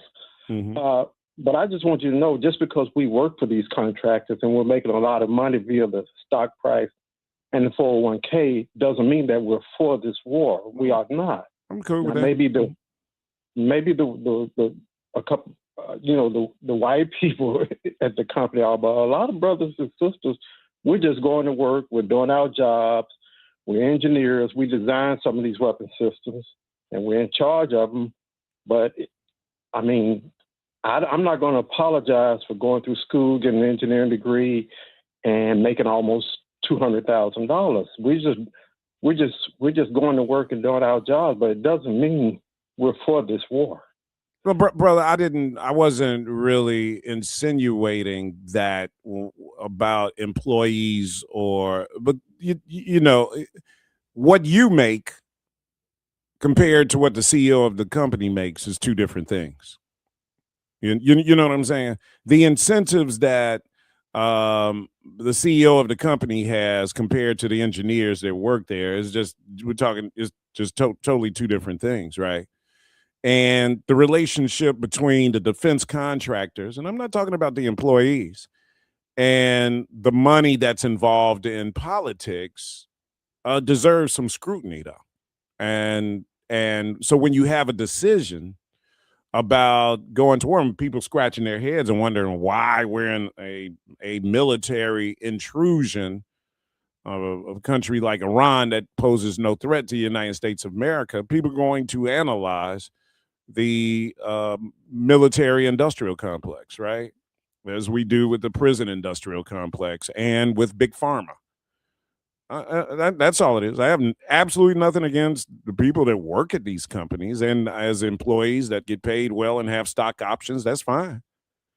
But decisions made about war should be made in the best interest of the country and national security, and not to make sure that billionaire defense contractors and the people that own those companies are continuing to get paid money, and then later on find out that, the politicians that make the decisions about war are stock owners and or getting jobs with these companies after they retire or getting on the board. There's just something unethical about that, brother. You know what I'm saying? I know what you're saying, but nobody rails on NVIDIA CEO. Oh, absolutely they do. Are you kidding me? People are railing in NVIDIA CEO. They are. No, hear me out. Hear me out. Hold on. I got a break here at 2:00. Hold on. I'll let you come back on the other side. 2:00 hour coming up next. Fill up my phone lines. I got 5 lines open at 591-1690. Matt McGill Show. Happy Friday afternoon, Chicago. I'm Logan Page, and here are your news headlines. Vaughn TV launches new season with empowering content. 2 Chicago area hospitals temporarily close over billing issues. 19 several neglected dogs rescued from Southside home, and Senate approves DHS funding package excluding ICE and CBP. National news from the Black Information Network is up next on Chicago's only urban talk radio station. WVON 1690, Berwick, Chicago. Maybe then they'll listen to what you have to say. They're the ones who's coming up, and the world is in their Here's VIN News Now. The NBA is officially exploring expansion to Las Vegas and Seattle. Commissioner Adam Silver says the league has hired an investment firm to evaluate ownership groups and arena plans. I think they're Seattle and Las Vegas, in terms of their history and support of NBA basketball, are unique in terms of available markets in the U.S. right now. Both cities have strong basketball histories, including Seattle's former Supersonics. Millions are expected at this weekend's nationwide No Kings protests against the Trump administration, with rallies in over 3,000 cities. It's the first major demonstration since federal agents fatally shot 2 Americans in Minneapolis. And Tina Turner's legacy is entering a new chapter. Swedish company Pop House has acquired her name, image, likeness, and most of her music catalog, planning immersive projects to honor her iconic stage presence. Get BIN News now on demand 24/7 on the iHeartRadio app. Now back to Terry McCready. Senate Democrats voting yesterday to block a House-passed bill to reopen the Department of Homeland Security. Now President Trump is declaring a national emergency, issuing an executive order to pay TSA workers. TSA Deputy Administrator Hanwin McGill detailing life this week for employees during the shutdown. Some are sleeping in their cars, selling their blood and plasma, and taking on second jobs to make ends meet. The motion to advance the bill failed by a vote of 53-47. It needed 60 votes to advance. It's the seventh time since DHS funding lapsed last month that Democrats voted against the measure. Senate Majority Leader John Thune keeping the vote open for hours to give Republican and Democratic negotiators time to hammer out the details of a deal to sever ICE emergency removal operations from appropriations for the remainder of DHS. A coalition of top Senate Democrats are leading their colleagues in condemnation of a proposed rule by the Trump administration that would lift restrictions on the number of non-standardized plans that insurers in the Affordable Care Act marketplace can offer while pushing high deductible plans meant for worst case scenarios. Roughly 15% of ACA enrollees are Black. Last month, the Centers for Medicare and Medicaid Services submitted a proposed rule for the benefit and payment parameters for plans. In 2027, this proposal calls for ending requirements that ACA health plan insurers offer standardized plan options. In its proposal, CMS said the rule change would reduce issuer and HHS burden and regulatory complexity and enhance flexibility for issuers to innovate in plan design. States could also replace their state-based exchanges with what the administration calls state exchange enhanced direct enrollment. Deposed Venezuelan President Nicolas Maduro in court in New York yesterday, where he learned that his case is not being dismissed. There were dueling protests by Venezuelans outside the courthouse. What's best for Venezuela is for Nicolas Maduro to face justice. Since Nicolas Maduro has been kidnapped, A federal judge refusing to drop narco trafficking charges against Maduro. He was nabbed in January during a U.S. military raid on his compound in Caracas, along with his wife Celia Flores, both pleading not guilty. Maduro's lawyer said he cannot continue to represent him unless sanctions are lifted, denying Maduro access to Venezuelan government money. The judge said he'll rule on that later. France is hosting the G7 Leaders Summit in June, but South Africa says it has been disinvited from the gathering. A spokesperson for President Cyril Ramaphosa said Paris was forced to withdraw its invitation under sustained U.S. pressure. French President Emmanuel Macron personally invited Ramaphosa back in November during the G20 summit in South Africa, but relations with the U.S. have deteriorated dramatically since Trump's second term. He's made unsubstantiated claims of white genocide, boycotted the Johannesburg summit, and rejected the country's Black economic empowerment policies. Stay informed, stay connected, and subscribe. Follow VIN News this hour wherever you get your podcasts. I'm Terry McCready for the Black Information Network. Hi, I'm Lori Smith, host of Meeting the Moment. WVON, in partnership with the Chicago Community Trust, developed Meeting the Moment to amplify the voices of nonprofits across Chicagoland, giving them the communication tools they need to expand their reach and turn awareness into action. Right now, our communities are facing real challenges, from economic uncertainty to public safety to access and equity. But in the middle of it all, there are organizations doing the work quietly, faithfully, powerfully. With Meeting the Moment, we'll have honest conversations about the issues shaping our region and, more importantly, the solutions happening on the ground. And each week, we'll feature a Chicagoland nonprofit making a difference. You'll hear their story and find out how you can support their work. Because Meeting the Moment is about more than just awareness. It's about impact. Join the Meeting the Moment movement, a program designed for the doers. For more information, visit WVON.com/Meeting the Moment. Listen every Saturday at 12 noon, right here on WVON 1690, the talk of Chicago. Let's meet the moment together. Powered by the Chicago Community Trust. It's Gospel with Pam Morris Walton, your gospel sister, on WVON Sundays, 11 to 2 p.m. Music to help you on your journey. I'll see you there. WVON. Hey, it's Cleopatra Draper. Join me for the Midday Show weekdays at 9 a.m. where we'll sip and spill all the tea. Do you want it hot or cold? Either way, we're serving up the flavor of the day. Weekdays at 9 a.m. right here on the station giving you what's now and what's next. 1690 WVON. Protect your money and build your wealth. Sundays at 3 p.m., host and owners of Top and Top Insurance Agency, Clydell and Betty Top, teach you about protecting your assets, 401ks, annuities, life after retirement, the differences and benefits of life insurance. And they take questions. Their advice can enhance your financial future and your legacy. Call for a free WVON financial consultation, 773-881-8110. Tune in Sundays at 3 p.m. to protect your money and build your wealth. Powered by Top and Top Insurance Agency. Live from the Xfinity Studios, it's the station that America listens to, WVON, Berlin, Chicago. It's Matt McGill on Chicago's essential storyteller, WVON.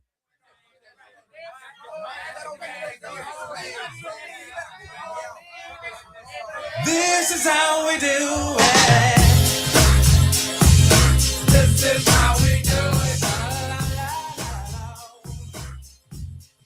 Hey, Logan, what are we going to talk about today at 2:30? Logan Page is coming on without Lexi today. What are we talking about, Logan? What are we talking about? We are talking about, let's talk about maybe No Kings protest tomorrow. Can we talk about That's a good one. teen takeovers? We can talk about that. Can we talk about how our intern Darius ends his internship today? Oh, what? And his experience? What? It's my man. We can talk about all that. You're a teen, aren't you? How old are you? 19? Who, me? Yeah, right. Just playing. All right. That's a compliment. That is a compliment. No, you look great. too. The age you are, you look great. Attorney Cannon Lambert coming up at 2:20, one of our area's top attorneys.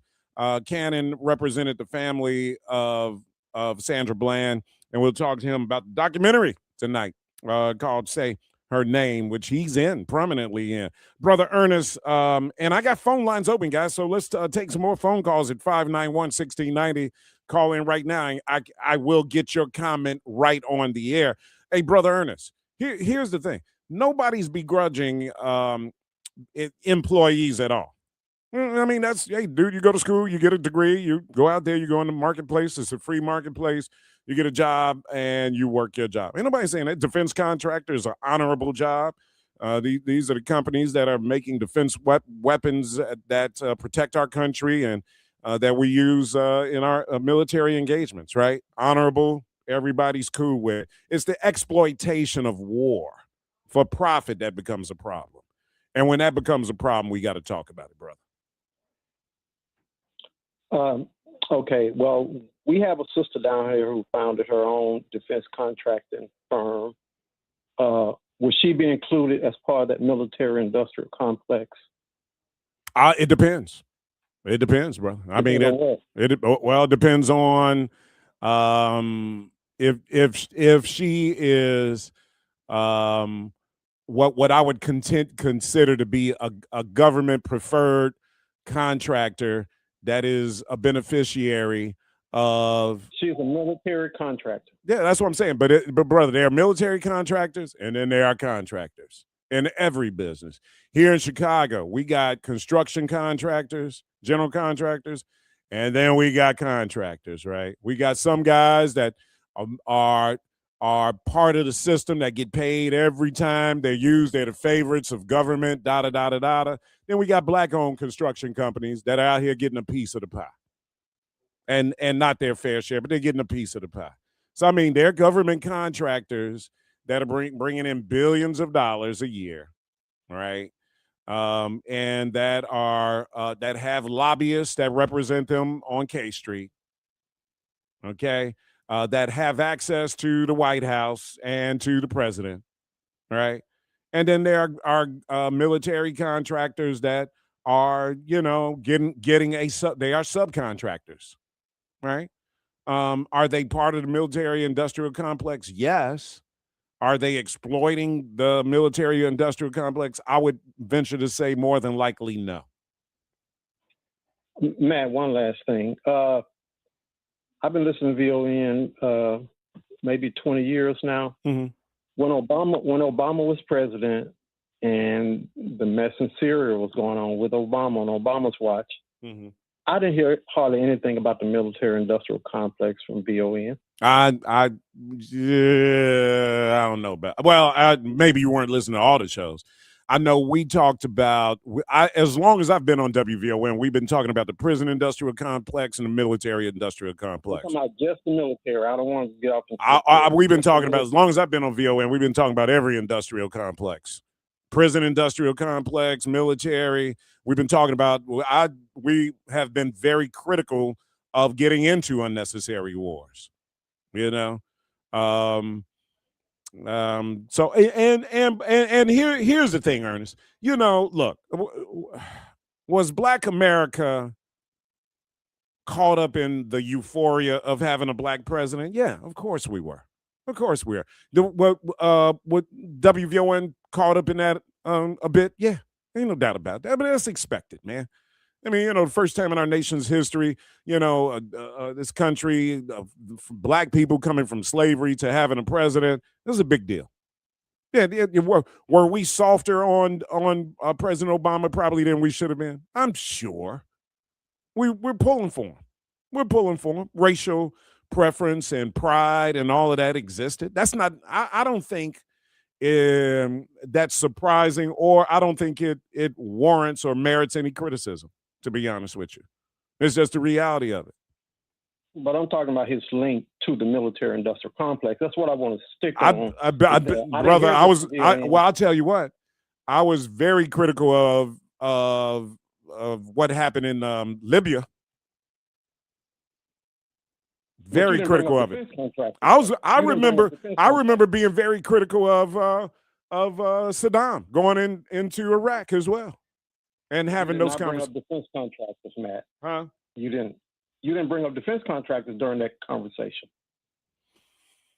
I can't. Well, brother, you asking me to think back about shows I was doing 10 years ago, and I can't remember if I was talking about the.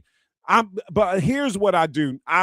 We have been talking about the relationship between defense contractors and our Department of Defense as long as I've been on WVON. Were we doing it with the aggressivity during the Obama years that we did during the Bush years, or maybe the Trump years? I can't answer that. I just don't remember, to be honest with you. I mean, what do you want me to, I mean, I don't, what answer are you trying to get from me, brother? I'm not trying, I'm just saying that you have a memory lapse in between Bush and Trump. You just said it. No, here's what I do remember. I remember being very critical of weapons of mass destruction and going to war. I don't remember if we were critical of defense contractors and the military industrial complex.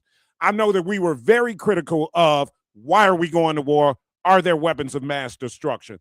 I'm sure because what we do here, when we take on a topic, we'll bring on experts, and experts will start dissecting all of that and get into the military industrial complex.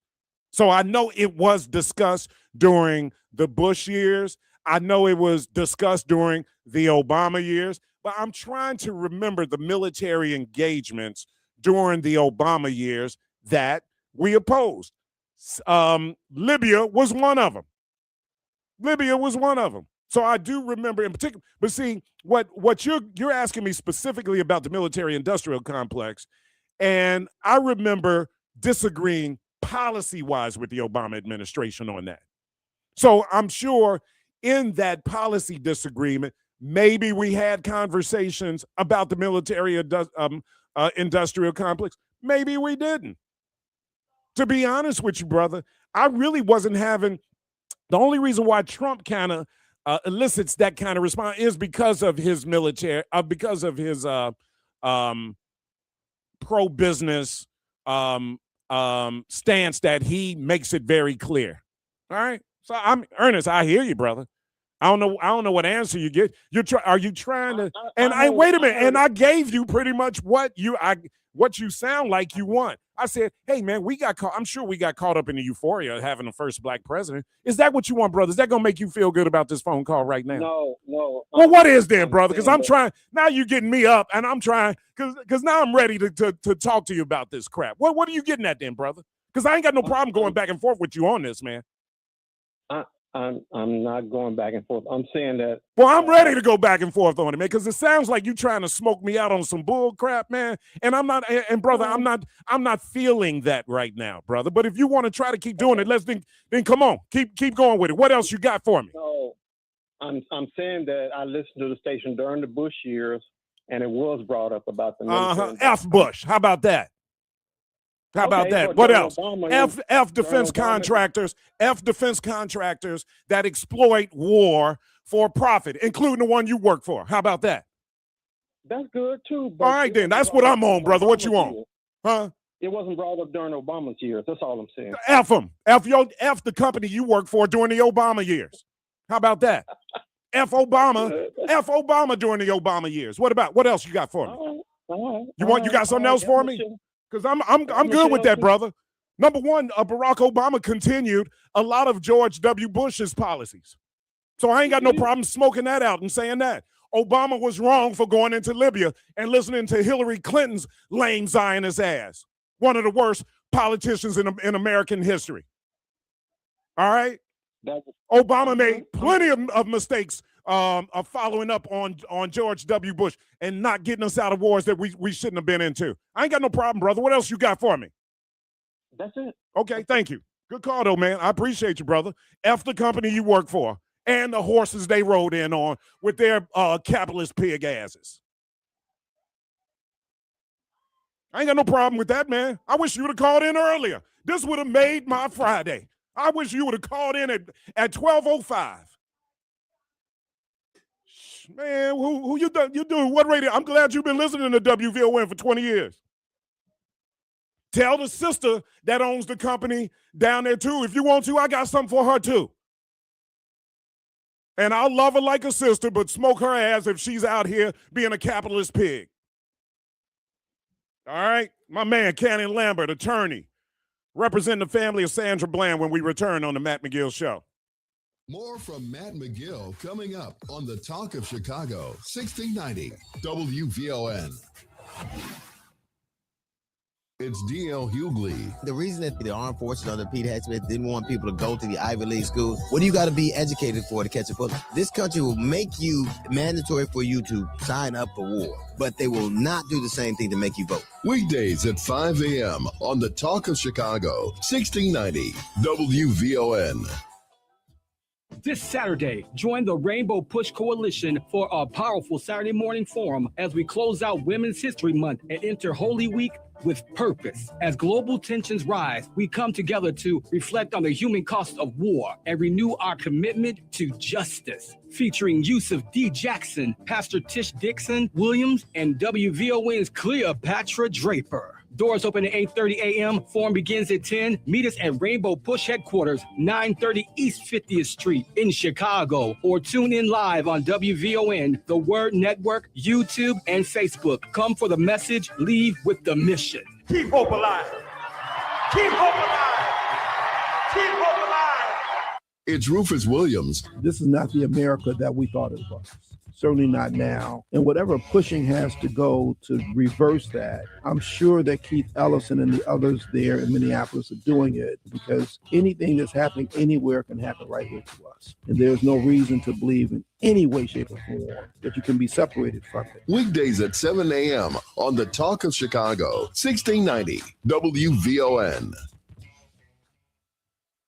Hi, I'm attorney Ernesto Borges. I'd like to invite you to join me for the Borges Report for lively discussions about legal matters, politics, government, entertainment, and the topics that concern you in your life. Start your Sunday the Borges way with the Borges Report. The Borges Report with Ernesto Borges, Sunday mornings at 9 on the Talk of Chicago, 1690 WVON. Now back to Matt McGill on the Talk of Chicago, 1690 WVON. Today's Sandy Speaks is going to focus directly on my white people. What I need you to understand is that being a black person in America is very, very hard. I will light you up. Get out. Wow. Now. Sandy called me, let me know that she had been arrested. How do you go from failure to signal a lane change officer dead in jail by alleged suicide. I believe she let them know. I'll see you guys in court, and I believe they silenced her. Do I think that jail have anything to do with her death? No. But moral responsibility-wise, absolutely.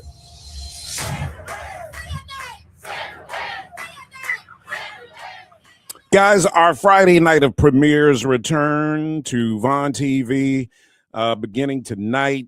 Say her name, The Life and Death of Sandra Bland. My brother, attorney Cannon Lambert, brings a lot of credibility to this story and experience. He represented the family of Sandra Bland. You heard them on WVON, often bringing Sandra's mom, her sister, I believe it was. Wasn't that who you were bringing to the studio, attorney Lambert? Yes. Sharon would come and Shantae would come, and you were kind enough to give them an opportunity to share what was going on in their circumstances. Yeah. How you doing, brother? Man, it's good to hear from you, brother. And of course, you represent the family in the pursuit of justice for Sandra Bland is part of this documentary, man. And you're a big part of it, a big part of that story. What was this moment like and this experience like for you? You know, we were living in the moment, right, when the story happened. And obviously you were representing the family, and like I said, mom and the sister were coming by the studio. We were living in that moment. What was that moment like for you? You know, you just literally took the words out of my mouth. It was literally like you were just in the moment. There was no romanticism to it. There was just grind. There was an intense hope that you were going to be able to help the family find information to help make this make sense. There was an intense desire to try and bring justice to the situation to the extent that you could. There was you wanted to be a tool, hoping that God would use you in the ways that only God can. And it wasn't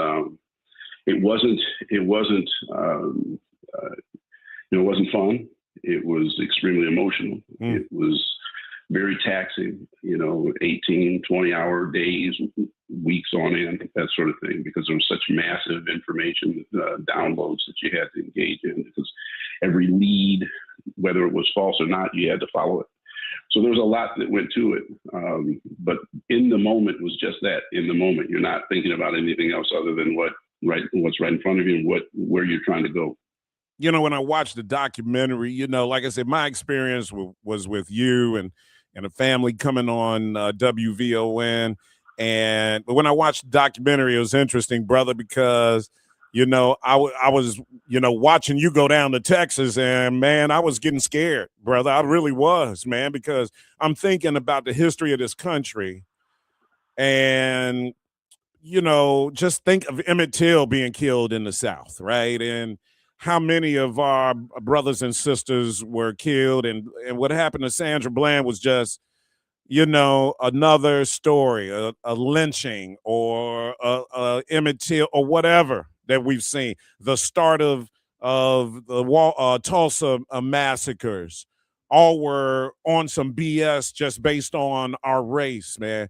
And, just seeing you down in Texas, I was like, oh, man, I'm scared. I'm watching the documentary, even though I know you okay, but I found myself like really concerned for you being down there and dealing with these people that we know with Texas. I really wasn't. I didn't have any real interaction with Texas prior to this whole case turning into what it turned into. And, but I'll tell you, the local folks down in Texas and there was a massive support system there, and you felt safe, you felt protected. Did you? Is that right?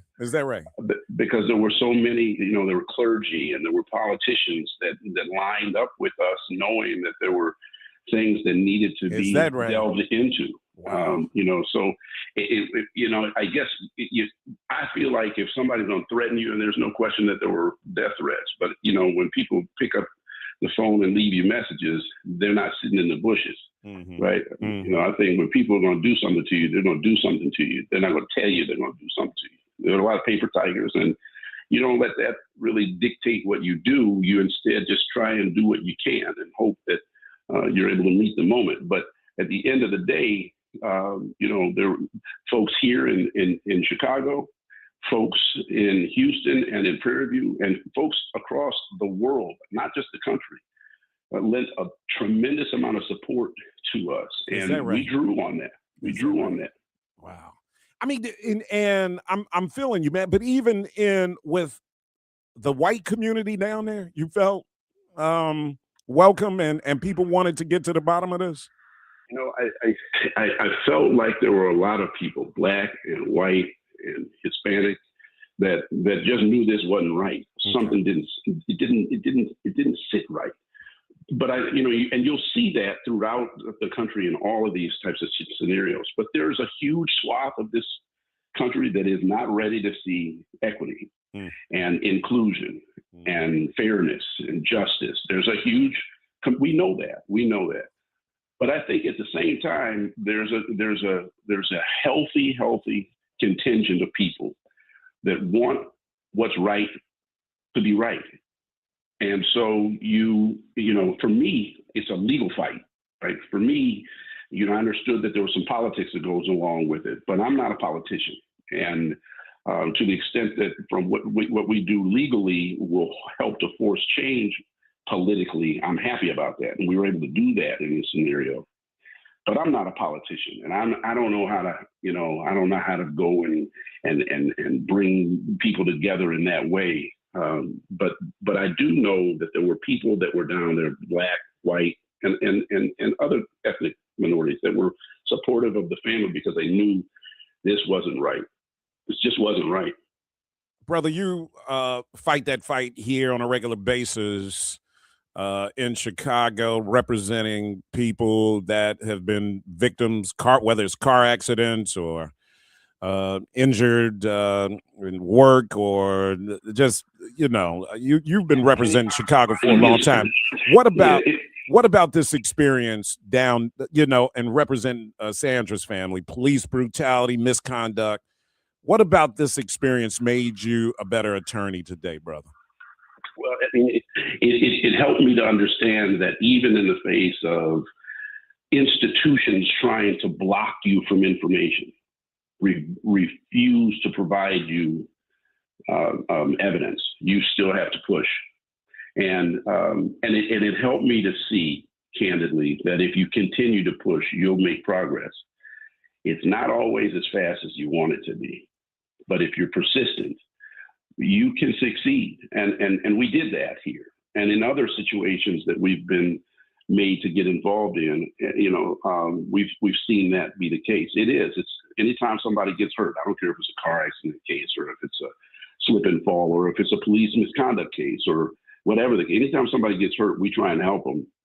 And sometimes, in most instances, that help looks like making sure you inform and educate your client.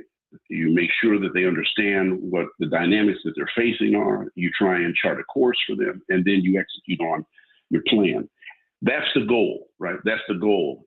And there are a lot of roadblocks that a whole lot of forces will throw at you. And I think that the number one message that I came away from is you can't let barricades, remain. You got to get over.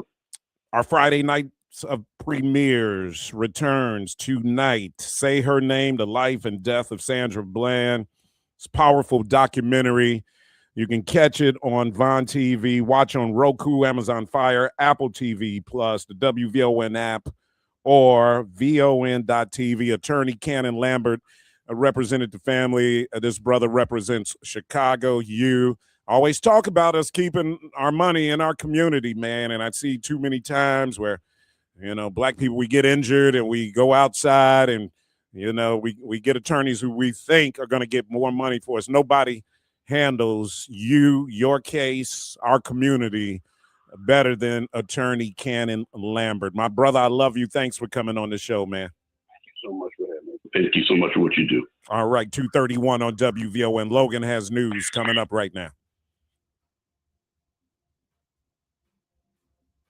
Hope you're having a fantastic Friday afternoon, Chicago. I'm Logan Page, and here's what's happening in your local and national news. Vaughn TV delivers free, empowering, and culturally relevant streaming TV for the masses and kicks off its new season tonight. WVON's Annette Flournoy has more. Tonight's opening feature is Say Her Name, The Life and Death of Sandra Bland.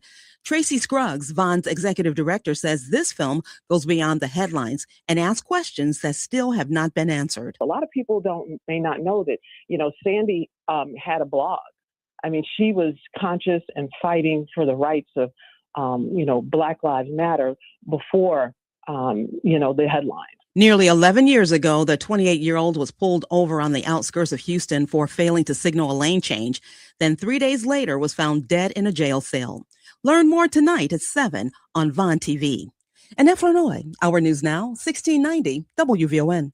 In other news, 2 hospitals operated by Resilient Southwest Suburban and Weiss Memorial are temporarily shutting down operations due to a billing problem. West Suburban has been struggling financially, operating on reduced revenue. Weiss Memorial Hospital had already suspended inpatient and emergency services after losing Medicare eligibility. Some long-term patients say they were only recently informed of the closures. In other news, a man was arrested after police discovered 19 dogs in varying stages of neglect at a Southside residence. Officers executed a search warrant on South King Drive and removed the animals for evaluation by animal control. Authorities say charges are pending as the investigation continues. And as a spending package to fund most of the Department of Homeland Security is now in the hands of the House after passing the Senate, security shortages continue to plague airports. Kristen Marks reports. Passengers at LaGuardia among those dealing with long lines as unpaid TSA workers have been calling out or quitting. They just need to figure out something so we can get more help or something. Just worried about the ride home, to see the flight, what's going to happen with that.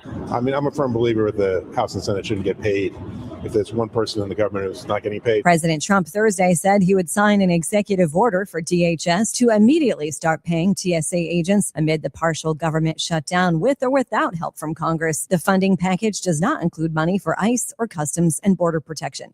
In New York, I'm Kristen Marks. I'm Logan Page, and that's what's happening in your news now on WVON 1690.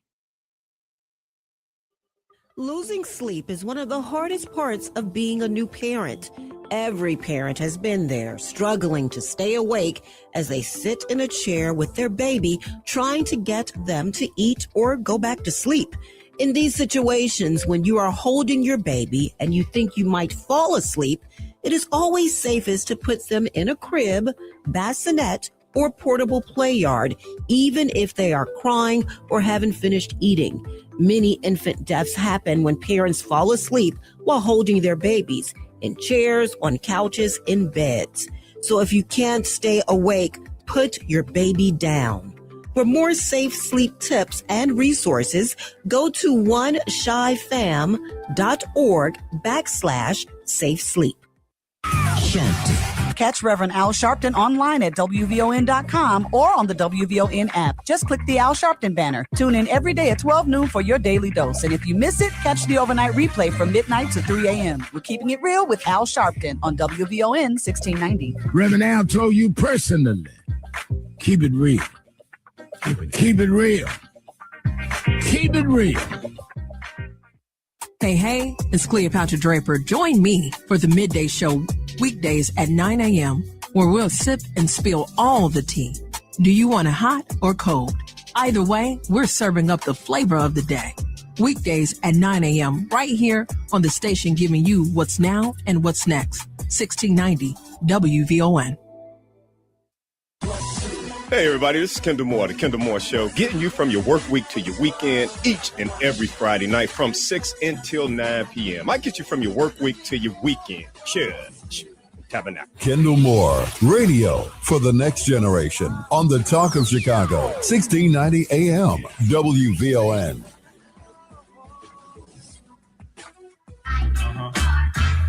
Now back to Matt McGill on the Talk of Chicago, 1690 WVON. From standing on the corners popping, to driving some of the hottest cars New York has ever seen.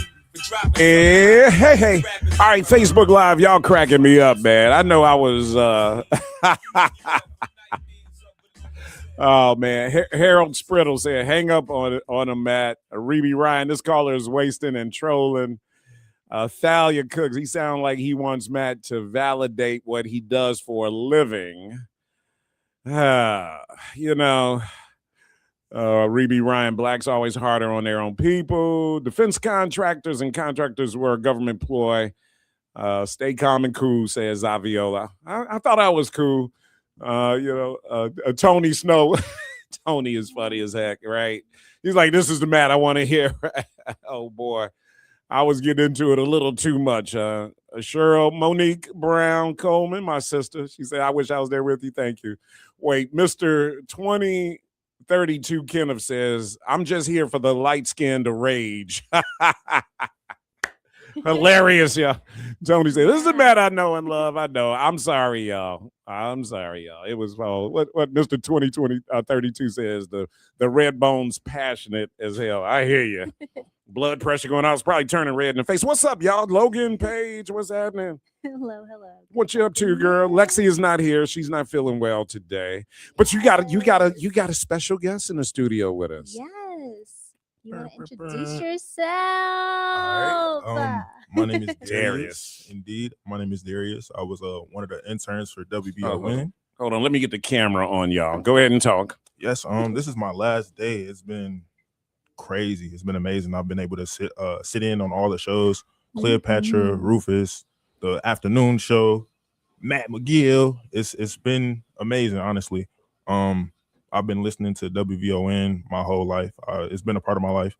So it's pretty cool to just sit down and really see the behind the scenes of how everything works. Indeed. There you go. Your last day, man. I didn't know that until Logan told me. All right, let's get tell our listeners what you do, man. How'd you wind up here at WVON? I was a part of Destiny Outreach. They ended up placing me here at WVON. Mm-hmm. I came in under Titus to learn the board and engineering. With that, I also have a talent for photography. And the station saw that, so they brought me along to cover Jesse Jackson's memorial, his funeral as well.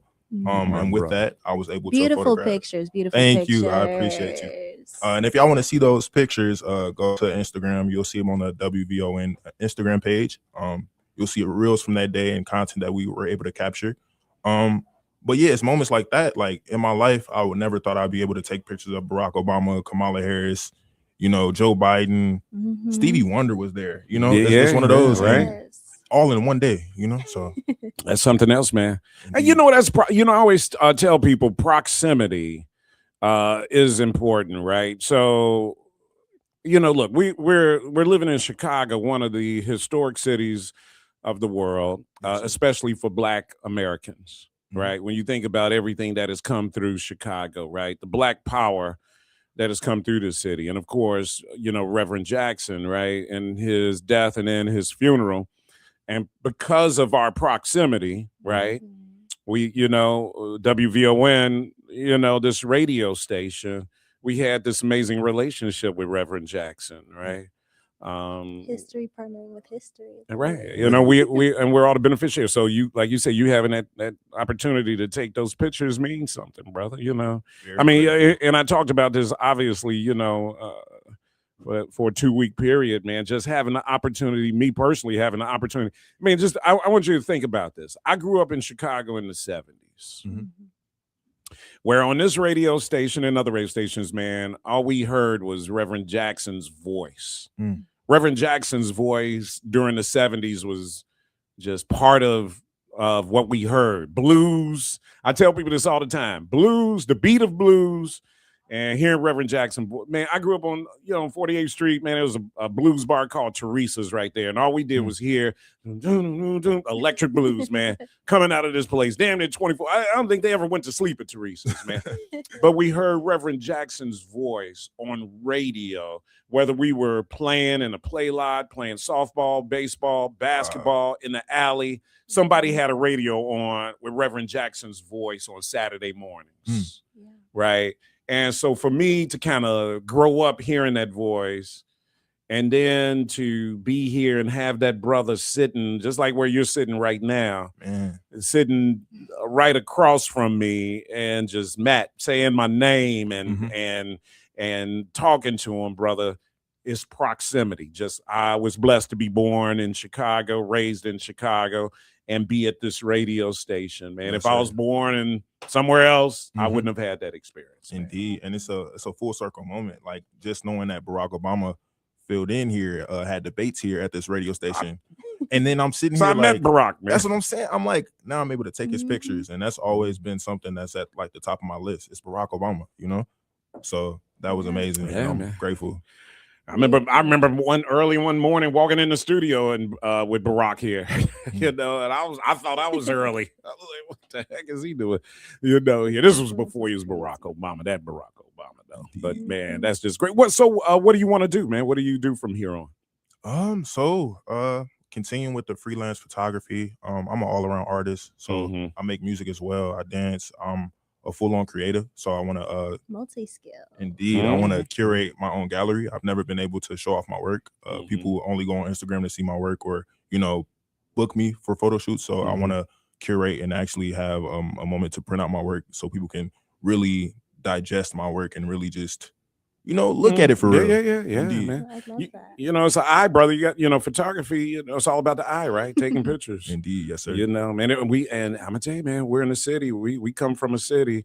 Well, we got some amazing Black photographers, brother. Yes, sir. Man, just because the advertising agencies in this city, the ad agencies in this city, the Black professional community, man, brother, you got some photographers that have been important, man, have taken some important pictures. Think about Ebony magazine over the years. And just think about the photographers that took some of the historic things. Magazine before, actually. Were you? Yeah. Girl, you should be in every magazine. I was a baby. Look, as pretty as you are, Logan should be in every magazine. We got to get you back in it. But that's great, brother. I'm proud of you, man. Glad you had an opportunity to be up here. Thank you, sir. And do so and get exposed. Like I said, proximity is important. Indeed. To everything you do, man. And we're lucky to be in Chicago, live in Chicago, and have access, to the people, Barack Obama, Michelle, to be at that funeral and see all those people there, You have that documentation. Man, I know. Show my children this stuff. Like, you feel me? That's the best this stuff part. that's going to be in the textbooks. So when I was a kid, man, I was at Cole Park and Dr. King was there, but I can't remember a single thing about it at all, but I was there with my parents, I mean, it's just crazy, man. Being in the city just kind of gives you some amazing experiences, man. It really does, right? Logan Page. Yes, So what you guys think about the teen takeover, man? Or what was that? What's I mean, seriously, for our generation, older people, you guys hear us talking about it. What does it mean to you guys being younger and closer to that age group? Did you guys do this as teenagers? See, what happened was, I'm not going to incriminate myself on the radio, but growing up, it was for sure still a thing. I'm from Hyde Park, 47th and Lake Park, and it's one of those things where Halloween, everybody knew Hyde Park was the place to be. Okay. And then growing up dealing with the water tower, we're the reason why it's a curfew on the water tower. My group of people. So yeah, it's one of those things where it's nothing new, but it's still crazy. Like now that I'm getting older, now I'm looking at it like, oh, wow, they're so bad. Yeah. Back in the day. No, I'm just kidding. That's so funny, man. Water Tower Place was a spot when I was in high school, though, too, man. Yeah. We probably got that. I from worked you there. guys. Hey, Whole time. I mean, but it was a spot we went to. We just went to the kind of hang out. I worked in the movie theaters, right? So it was when I was in high school, Plitt theaters. They, we had movie theaters right there on the mezzanine level. So you come up the escalator, right, from the front. And then you go all the way in the back. The movie theaters were back there, right? So when we think about this, is what the kids used to come down to the movie theater and see movies in there. We worked there. We were, little ushers or whatever they called us at the moment. And that's what they did. Yeah, Tiger Woods. This is you're talking about. Is that what you want to talk? Yeah, I should talk about this. Tiger Woods was in a car accident. Do we know if he's okay? Tiger Woods was in a car accident and it rolled over. Guys, and Tiger was in an accident like this before and crushed his legs, and so that's all we know at this moment. Soon as something he was just happens. competing the other day. That's what I'm saying. Yeah, he was looking great. His son, his kids. So as soon as we find out something new, man, I'll let you guys know. But Brother Wall had mentioned it, and somebody else on Facebook Live had mentioned it, and I looked the story up. And it is legit. Tiger Woods in a car accident.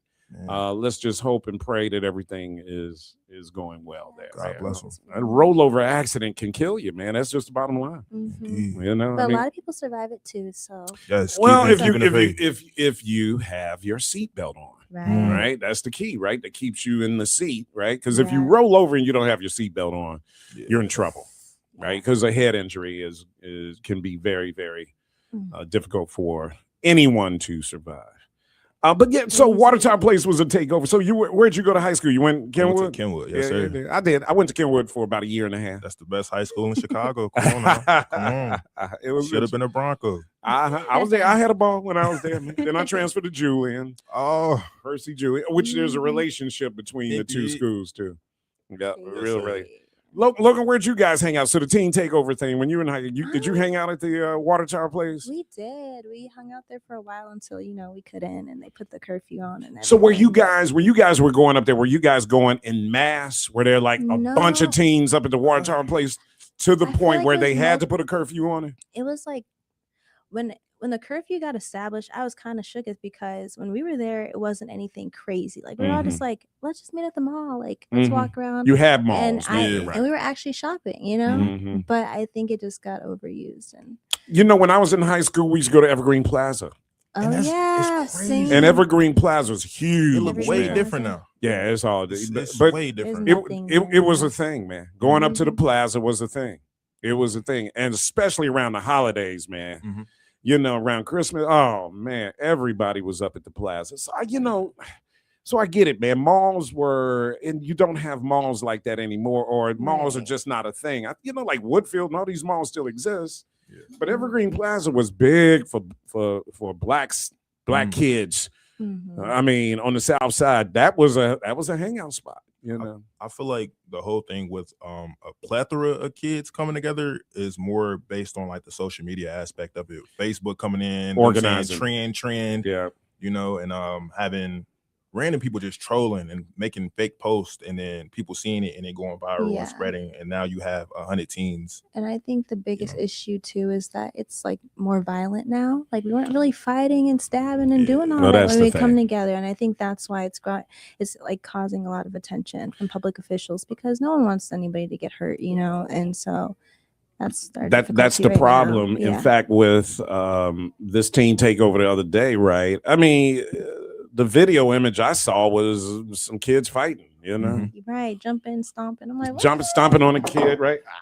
And if that's going to be the lead story, right? If that's going to be, I got ginger all over myself.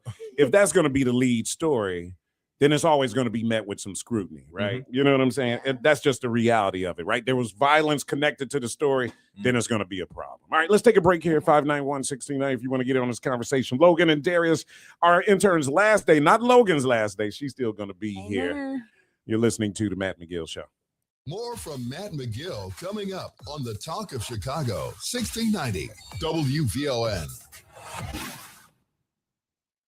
Hi, I'm Lori Smith, host of Meeting the Moment. WVON, in partnership with the Chicago Community Trust, developed Meeting the Moment to amplify the voices of nonprofits across Chicagoland, giving them the communication tools they need to expand their reach and turn awareness into action. Right now, our communities are facing real challenges, from economic uncertainty to public safety to access and equity. But in the middle of it all, there are organizations doing the work quietly, faithfully, powerfully. With Meeting the Moment, we'll have honest conversations about the issues shaping our region, and more importantly, the solutions happening on the ground. And each week, we'll feature a Chicagoland nonprofit making a difference. You'll hear their story and find out how you can support their work, because Meeting the Moment is about more than just awareness. It's about impact. Join the Meeting the Moment movement, a program designed for the doers. For more information, visit WVON.com/Meeting the Moment. Listen every Saturday at 12 noon, right here on WVON 1690, the Talk of Chicago. Let's meet the moment together. Powered by the Chicago Community Trust.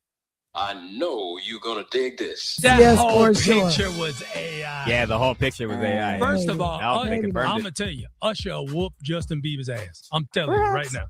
Real or not, it's trending. Well, he grabbed Usher because, you know, he's allegedly said before, right? Yeah. He grabbed Usher like he thought he was one. Yes, he did. He sure did. These are my confessions. I don't know. He sure did. But They that's say it's true. AI. I guess so. Yeah, that's AI. Because it looked like AI grabbed ATL. It's the DL Hughley Show. This spring, August Wilson's Ma Rainey's Black Bottom comes to the Goodman. It's 1927 Chicago. Ma Rainey, the mother of the blues, and her band are recording an album, but tensions build to one of the most heart-stopping endings in theater. Ife Butler stars, with Chuck Smith and Harry J. Lennox directing the play called A Genuine American Masterpiece. Ma Rainey's Black Bottom starts March 28th. Tickets at goodmantheater.org.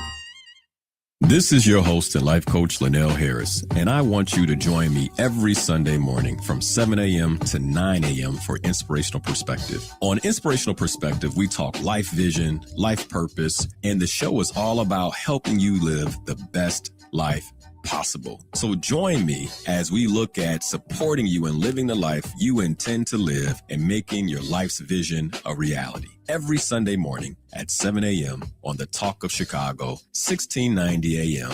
WVON. Now back to Matt McGill on the Talk of Chicago, 1690 WVON.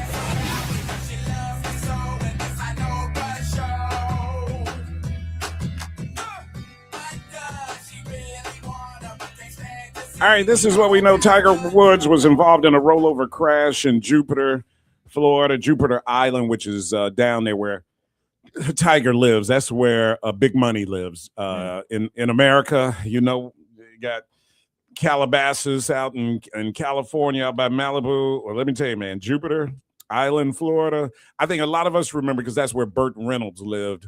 You know, he's like, he lives where? Jupiter. And a lot of the cities and areas have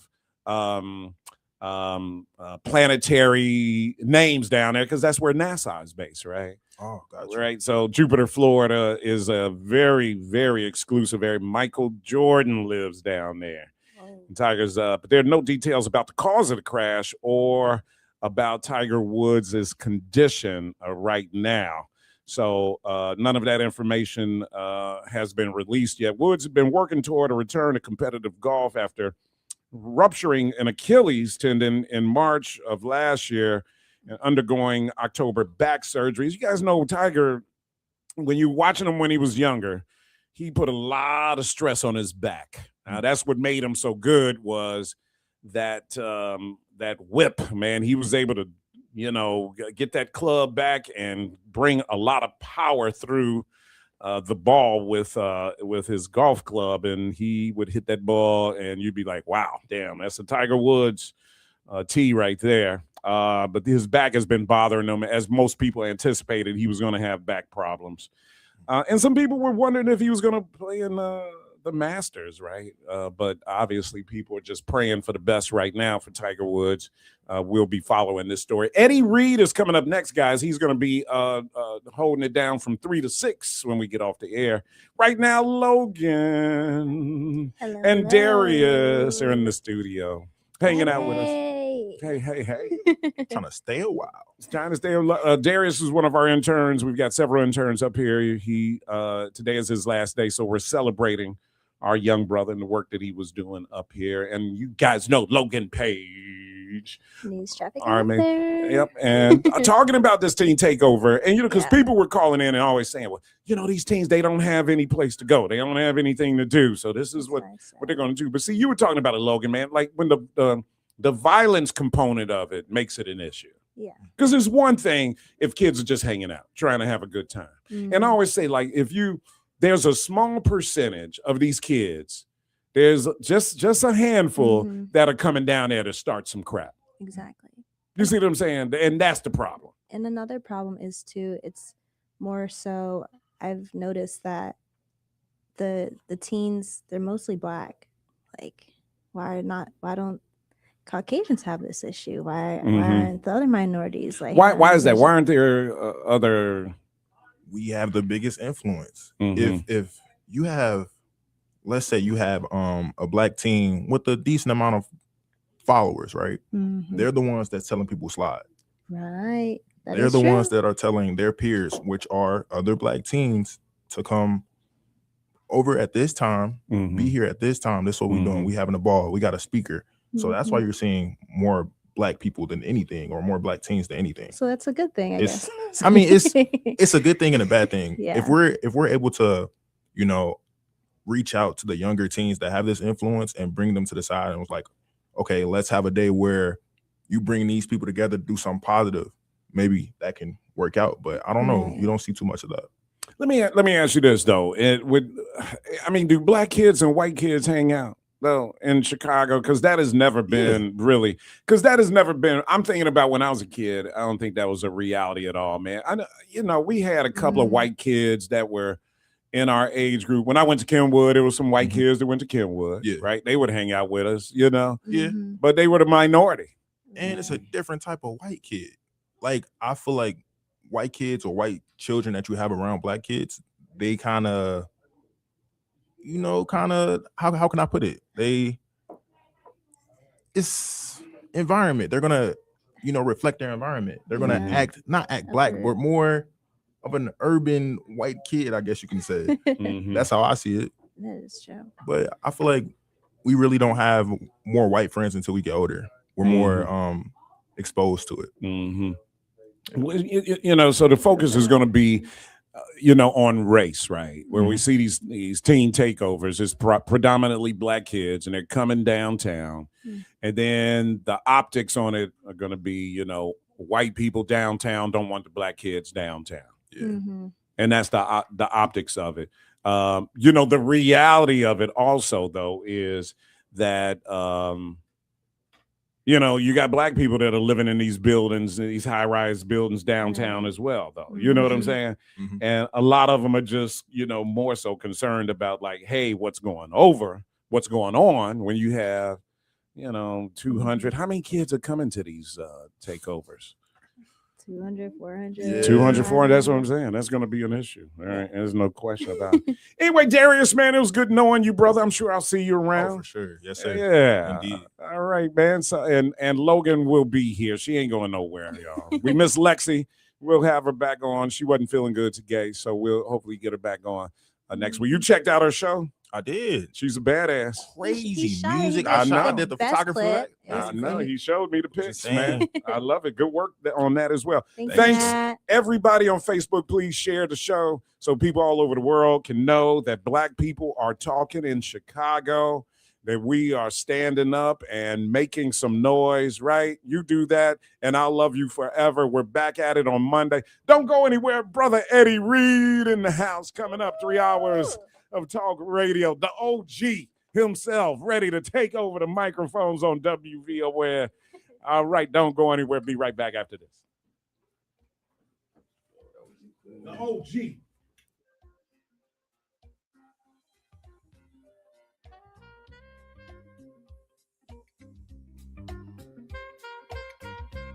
Happy Friday afternoon, Chicago. I'm Logan Page, and here are your news headlines. Illinois lawmakers advance bills on junk fees, child abuse, and wages. A legal dental office shut down in Granite City. Illinois University funding overhaul advances despite opposition. And President Trump says he has a plan to help farmers. National news from the Black Information Network is up next on Chicago's own